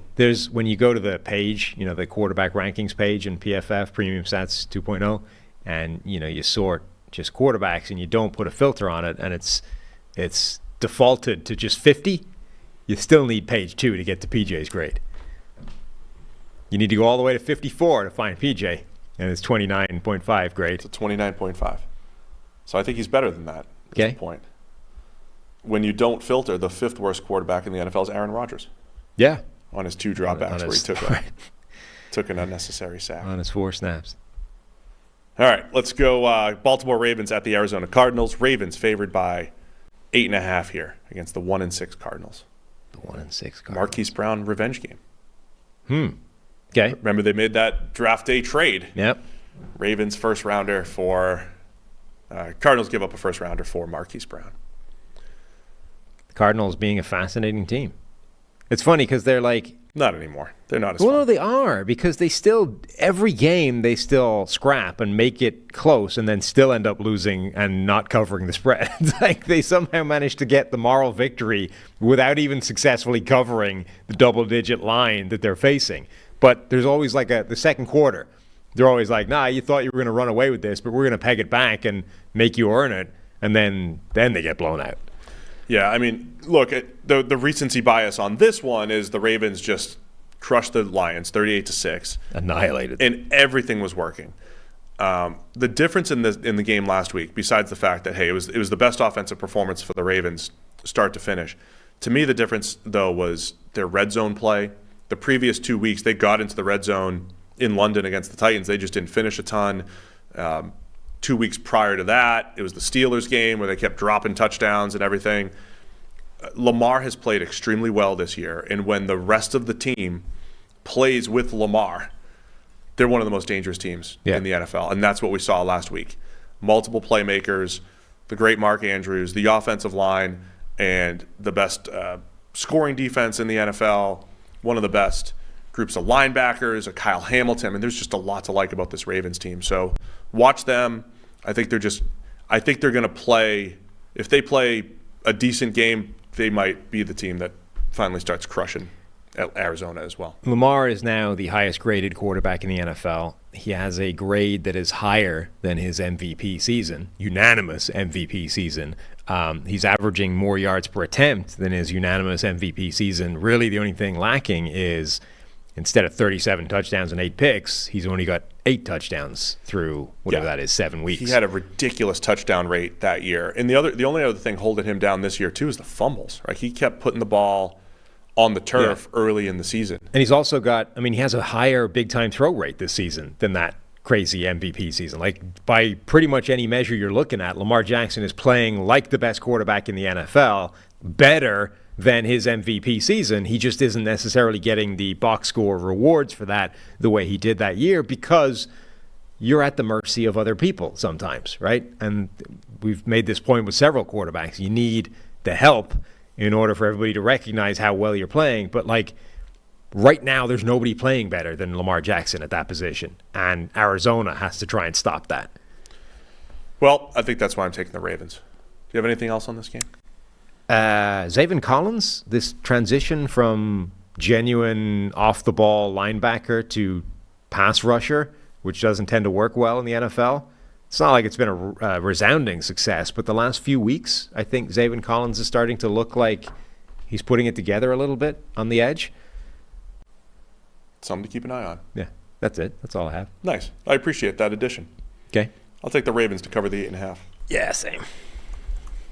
We got the Kansas City Chiefs at the Denver Broncos. Chiefs favored by 7 against Denver. They played 2 weeks ago. It's one of those, they're going to play twice in 3 weeks, division matchup. Remember, it was 19-8 in Kansas City on that Thursday night game, where Denver did play much better than they had in previous weeks. We were expecting, everyone was expecting Kansas City to roll in there and put up a ton of points on them. This is the week. That'll happen this week. This week? Yeah. Travis Kelce wide open. Even in that game, he was the last 2 weeks. Kelce's been outstanding, but 2 weeks ago against Denver, he was open a ton. Last week against the Chargers, wide open in the middle of the field quite a bit. Him and Mahomes, maybe the chemistry is even better than ever. I did make a prediction the last couple of weeks that Denver's defense had been so bad, right? Sometimes instead of they're so bad, they'll continue it. I said, they're so bad, they'll be better. They've been better, this Denver defense, these last few weeks. I still think, again, the season numbers for Denver are telling enough that, I think Kansas City puts up a ton of points. Because last time there was like a fake field goal in there. They pulled out every weird trick play that just didn't work against Denver in that last game and ended up with just 19 points. By far the best graded wide receiver for the Chiefs this season now is Rashee Rice, who also has the most production of any of those Chiefs wide receivers. He's got like 100 yards almost, more than anybody else. He's got 3 touchdowns. The next closest is 1. He's become their number 1 wide receiver quietly. Obviously, Travis Kelce is their number 1 receiver, but from wideout point of view, Rashee Rice is now the guy. And they spread the ball a ton, right? I mean, you get a little bit of Sky Moore. You were getting some Justin Watson before he got hurt. They try to spread the ball. You get to Kadarius Toney, McCole Hardman's back. I think you'll still see that, but I think you're right. I mean, there'll be incrementally more targets going Rashee Rice's way, and I think that's probably smart. And they're moving him around as well. Like, he's playing 60-40-ish slot to out wide, but I mean, that's as close to as even as you're likely to see. They're basically moving him all over the formation. He can play anywhere they need him to. It'll be interesting to see. Like, I sometimes my oversimplified mind says Kansas City's so good against zone coverage. The Mahomes-Kelce thing is so good. Do you just take your chances? Like, Mahomes hit his first 20-plus yard deep pass the other day in weeks. His first touchdown on a 20-plus yard throw. So can Mahomes throw the ball deep? Absolutely. But I wonder if he's gotten so good at taking what's underneath that I wonder if you just start making him beat you over the top more and more. The challenge with man, though, is Mahomes is pristine as a scrambler, picks the right time. You need 4 or 5 guys like all doing their job perfectly to keep him in the pocket or not let him pick up first downs. I'm just curious when teams start to man up a little bit more and not just make those receivers find soft spots in zones, but get open against man coverage. But I do kind of think that is still the deliberate game plan against Mahomes. Like, part of the reason I think nobody stops this Mahomes to Kelsey connection is I don't know how hard they're trying. Like, obviously you don't just want to get beaten the same play over and over and over and over again, which is what's happening. But I do think there's a degree to which they are not consciously like, let's bracket cover him out of the game, right? Let's put 3 guys on him. Let's do something like give him the Calvin Johnson treatment and make them go somewhere else with the ball, because they will. And the way they go somewhere else with the ball will probably be a deep shot over the top, because you're taking bodies out of the shell coverage to latch on to Travis Kelce. I do think there's a degree to which teams are saying it's painful and it looks kind of dumb when we're doing this during a game and the broadcaster's like, how can they not stop Kelce? But like, it's still theoretically a modest gain over and over and over again, and eventually we might get a stop, as opposed to, oh crap, we put 3 guys on Kelce and now Marquez Valdez-Scantling was one-on-one 60 yards downfield and we just gave up a bomb. Like, I think there's a degree to which teams are deliberately trying to get beat in short increments as opposed to, one explosive play. On the other side, Russell Wilson still, 74.9 grade. It's not bad. Production wasn't necessarily there last week. He was okay against Kansas City. A couple bad, at least one really bad interception there. Had another one. Not necessarily his fault. Like, they need something special there. Denver trade watch, Jerry Jeudy, Cortland Sutton. We'll see if they end up getting moved this week with all those rumors. But if Denver's going to pull the upset, they need the passing attack to work and work much better than it has the last couple weeks. Mm-hmm. I think that's all. Did I have one more thing to add?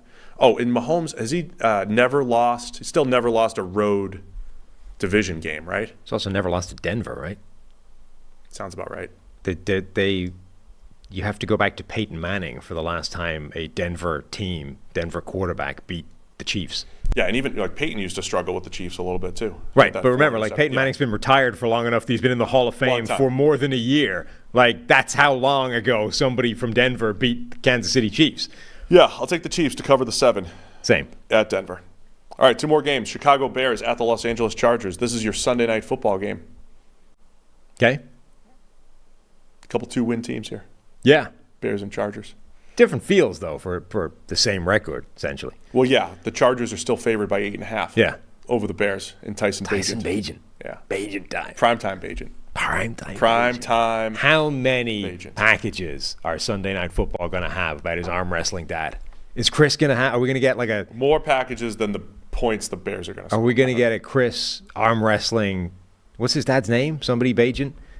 Is that going to happen? We're going to get like a little package? Chris arm wrestling? Chris should do some arm wrestling. The Bagent. Or maybe Chris and Mike Tirico. Like double team. They should, well, I was going to say one-on-one Chris versus Tirico. Oh, okay. Arm wrestling. No, I like 2-on-1. Both of them against Bagent. Someone like Jack Collinsworth has a history of like, as a half reporter, host and everything. He got in the trenches, Jack. Yeah. A couple of years back, and he tried to experience Derrick Henry's stiff Chris arm. has got like a long sizzle reel of that stuff. He's shown us some of the old stuff. Yeah, but Chris is the veteran now. Like he doesn't have to do that. Doesn't dirty himself with that stuff. Jack, I'm sure on the pregame show will have something for us. Okay, Jack will have arm somebody Bagent's right. Somebody needs to be out there arm wrestling Tyson Bagent's dad. That's all I'm saying. If you're listening, NBC people, yeah. If somebody hasn't done that during the week, it's time to do it. I and millions of Americans will be disappointed. Yes. So that's going to be the big story in this game. Chargers are 2-4, and they've disappointed us once again. Doesn't this kind of feel, though, that a game where Tyson Bagent can actually have some success? I mean, the way he played last week, which was, I don't want to use conservative, but it is, though. It was underneath. Right. It was safe. And it was a whole bunch of just good decisions over and over at the moment, against the Chargers team that allows those. Right. At the moment, he is he's the prototypical game-managing quarterback who gives off the indication or the feels or the vibes of somebody that absolutely isn't. You know what I mean? Yeah.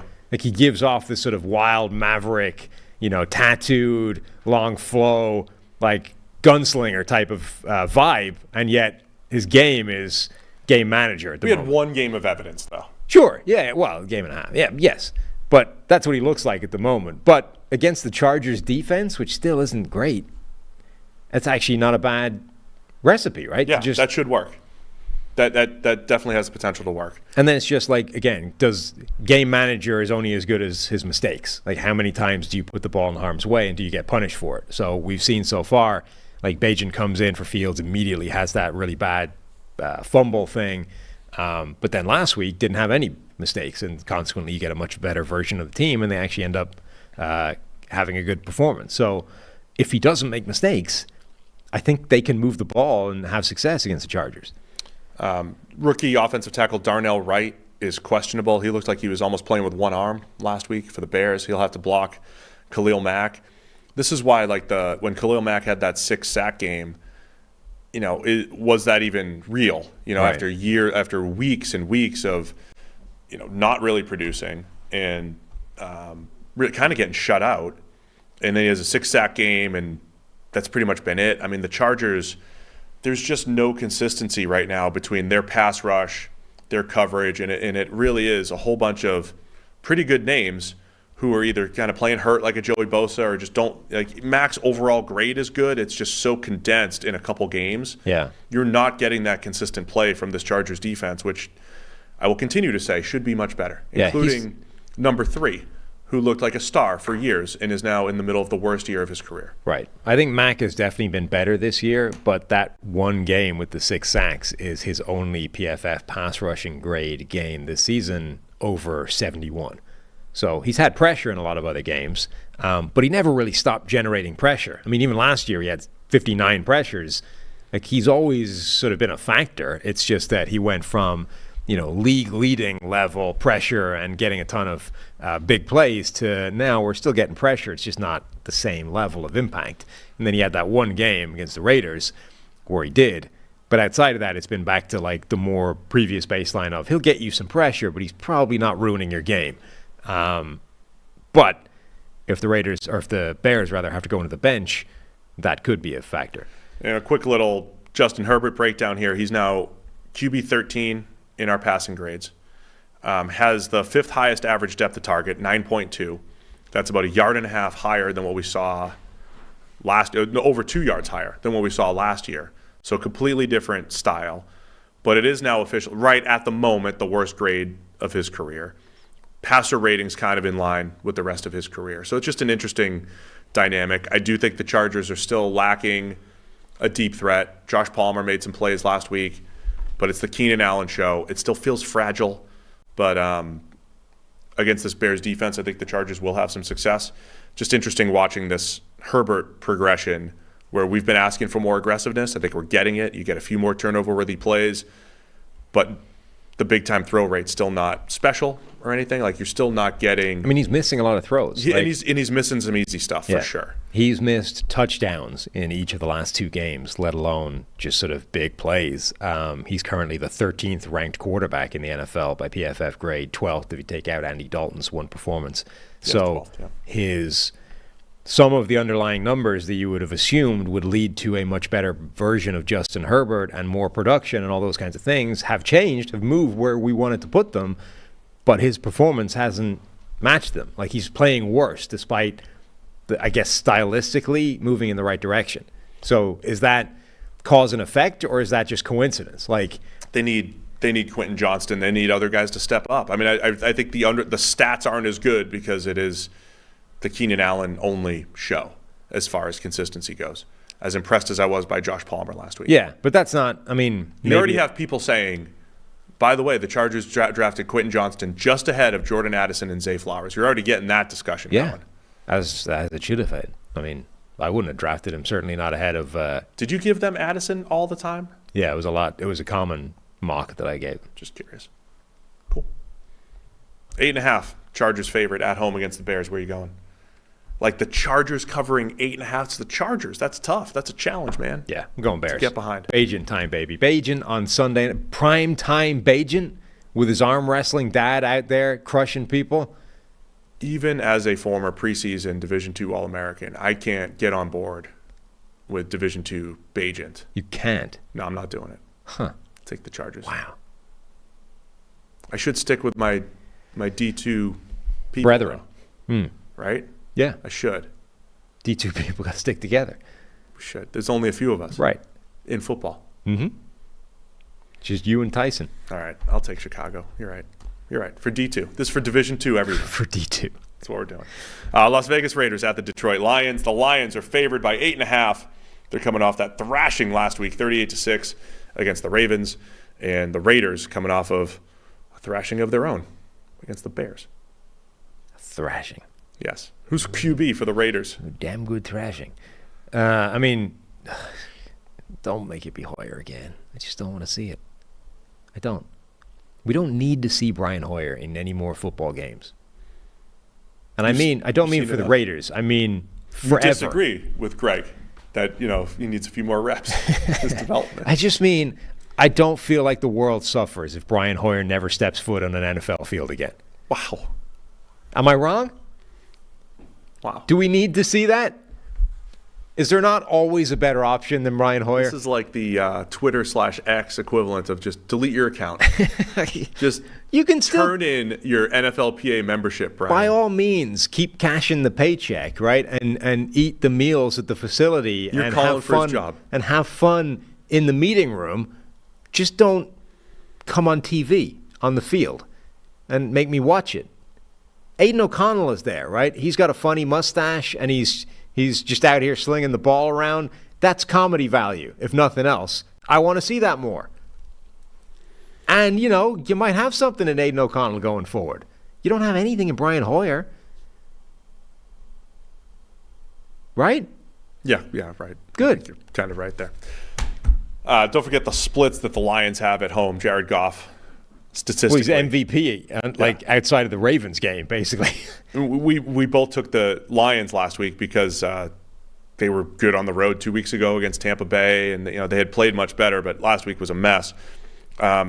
Detroit's a much better team, though. That's why they're favored by 8.5 here. Right, and it's a big, getting blown out like that was bad, but we've been talking a lot about the Lions.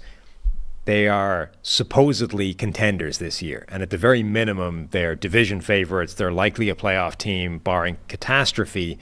And a lot of this has been about how do you shift the mentality in the building from, an underdog team that can shock some people to, no, you're the favorites every week, and you have a target on your back, and you need to embrace that, rise to the challenge, and win games that you're supposed to win. Like, that's part of being a really good team. And they've done that really well right up until that Baltimore game. In the Baltimore game, they get wrecked. And okay, that happens to even very good teams. Almost every team, all bar two, in fact, in NFL history, have had at least one game on their schedule where they lose it, right? And part of that is, well, how do you then bounce back from that game that wasn't supposed to happen, right? You were not supposed to get just stomped by the Ravens. But it happened. It's one of those tapes you probably don't even watch that much because everything went wrong. Let's just throw it out and move on. But now you got to actually show that you can bounce back, and that was just an aberration, not, oh dear, we're not as good as we thought we were. So, this is a team to do it against, right? Like, you're supposed to destroy the Raiders. And part of the reason why we started buying into the Lions is because they were doing that, right? They took it to Carolina, but now they've had the setback. They beat up on the Bucs. They've had a bit of a setback. I think they'll bounce back well here. One of the best matchups, maybe in the NFL, this entire season: Max Crosby against Penei Sewell. Ooh, that's going to be fun. Yeah. # fun to watch. Is there a chance Jimmy Garoppolo can come back here? If he comes back, the Raiders are they were playing before the Bears game. The Raiders had played sneaky well, right? So they were 3-3. Now they're 3-4. And again, I think they have enough pieces on offense to compete when they have someone at quarterback who's not turning it over and at least able to distribute like Garoppolo can. Mm-hmm. So if Garoppolo plays, I think it's competitive. We can do some wit and without. I mean, if it's Hoyer or O'Connell, I think the Lions will crush the Raiders. Yeah, it's not a lot of information on the Jimmy G situation, except that it's... Walt's a Raiders fan. Do you have any information? Yeah, except that it's not sounded like he's, doesn't sound like they're rushing him straight back in there. Walt just yelled, "No, Steve." I don't know what that was about. Okay. What did I do? I don't know, but I'm taking the Lions. just name a better rivalry, you and Walt. Me and Walt.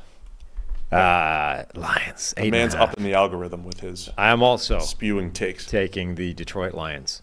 I am banking on them to bounce back. And if they Our don't, records I'll might be look disappointed. similar this week. All right, man. That's it. Done. Great Thursday. We got football tonight. I'm going to see Liz tonight.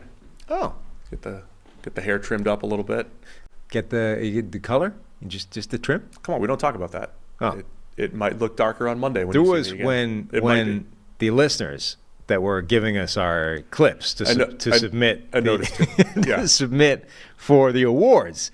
They some of them gave us the YouTube link and where to click, and there was one in particular where I clicked on it, and you were like very gray. Oh, I was going to say the opposite. There was one that was the other one, because I think that's why it stood out. There was one they sent, which was like the day after I had my hair done. So I think that's why it stood out, because the next one must have been like just before you'd got it done, right? Yeah. And I went from, wow, he's got he's as dark as the night, right? And then the next day it's like, dude, he's gray, like he's an old man at this point. And it was quite impressive, the difference. Is it that obvious? I mean, when it's put in A/B analysis like that, it was very Yeah. obvious. Well, if you look at this show and then Monday's show, things might look different. A little bit different, just a little bit. Okay, I think you need to embrace it. You need to go. At some point, I will. I'm just not there yet. Not ready. Yeah. Is Like this at some point we'll let it a go. psychological thing? No. Because People don't know. We can't talk about this stuff. People don't know. Nobody else was noticing. See, I've talked you before. can't bring attention to this. Look, You just let it go. No. This is therapy here, right? Like, we're in the same boat here. We're both old as hell. There are no NFL players currently playing older than we are. Jason Peters, if he gets on the field, will make it one. Yeah, can but somebody we're as activate old as him? it gets right now, right?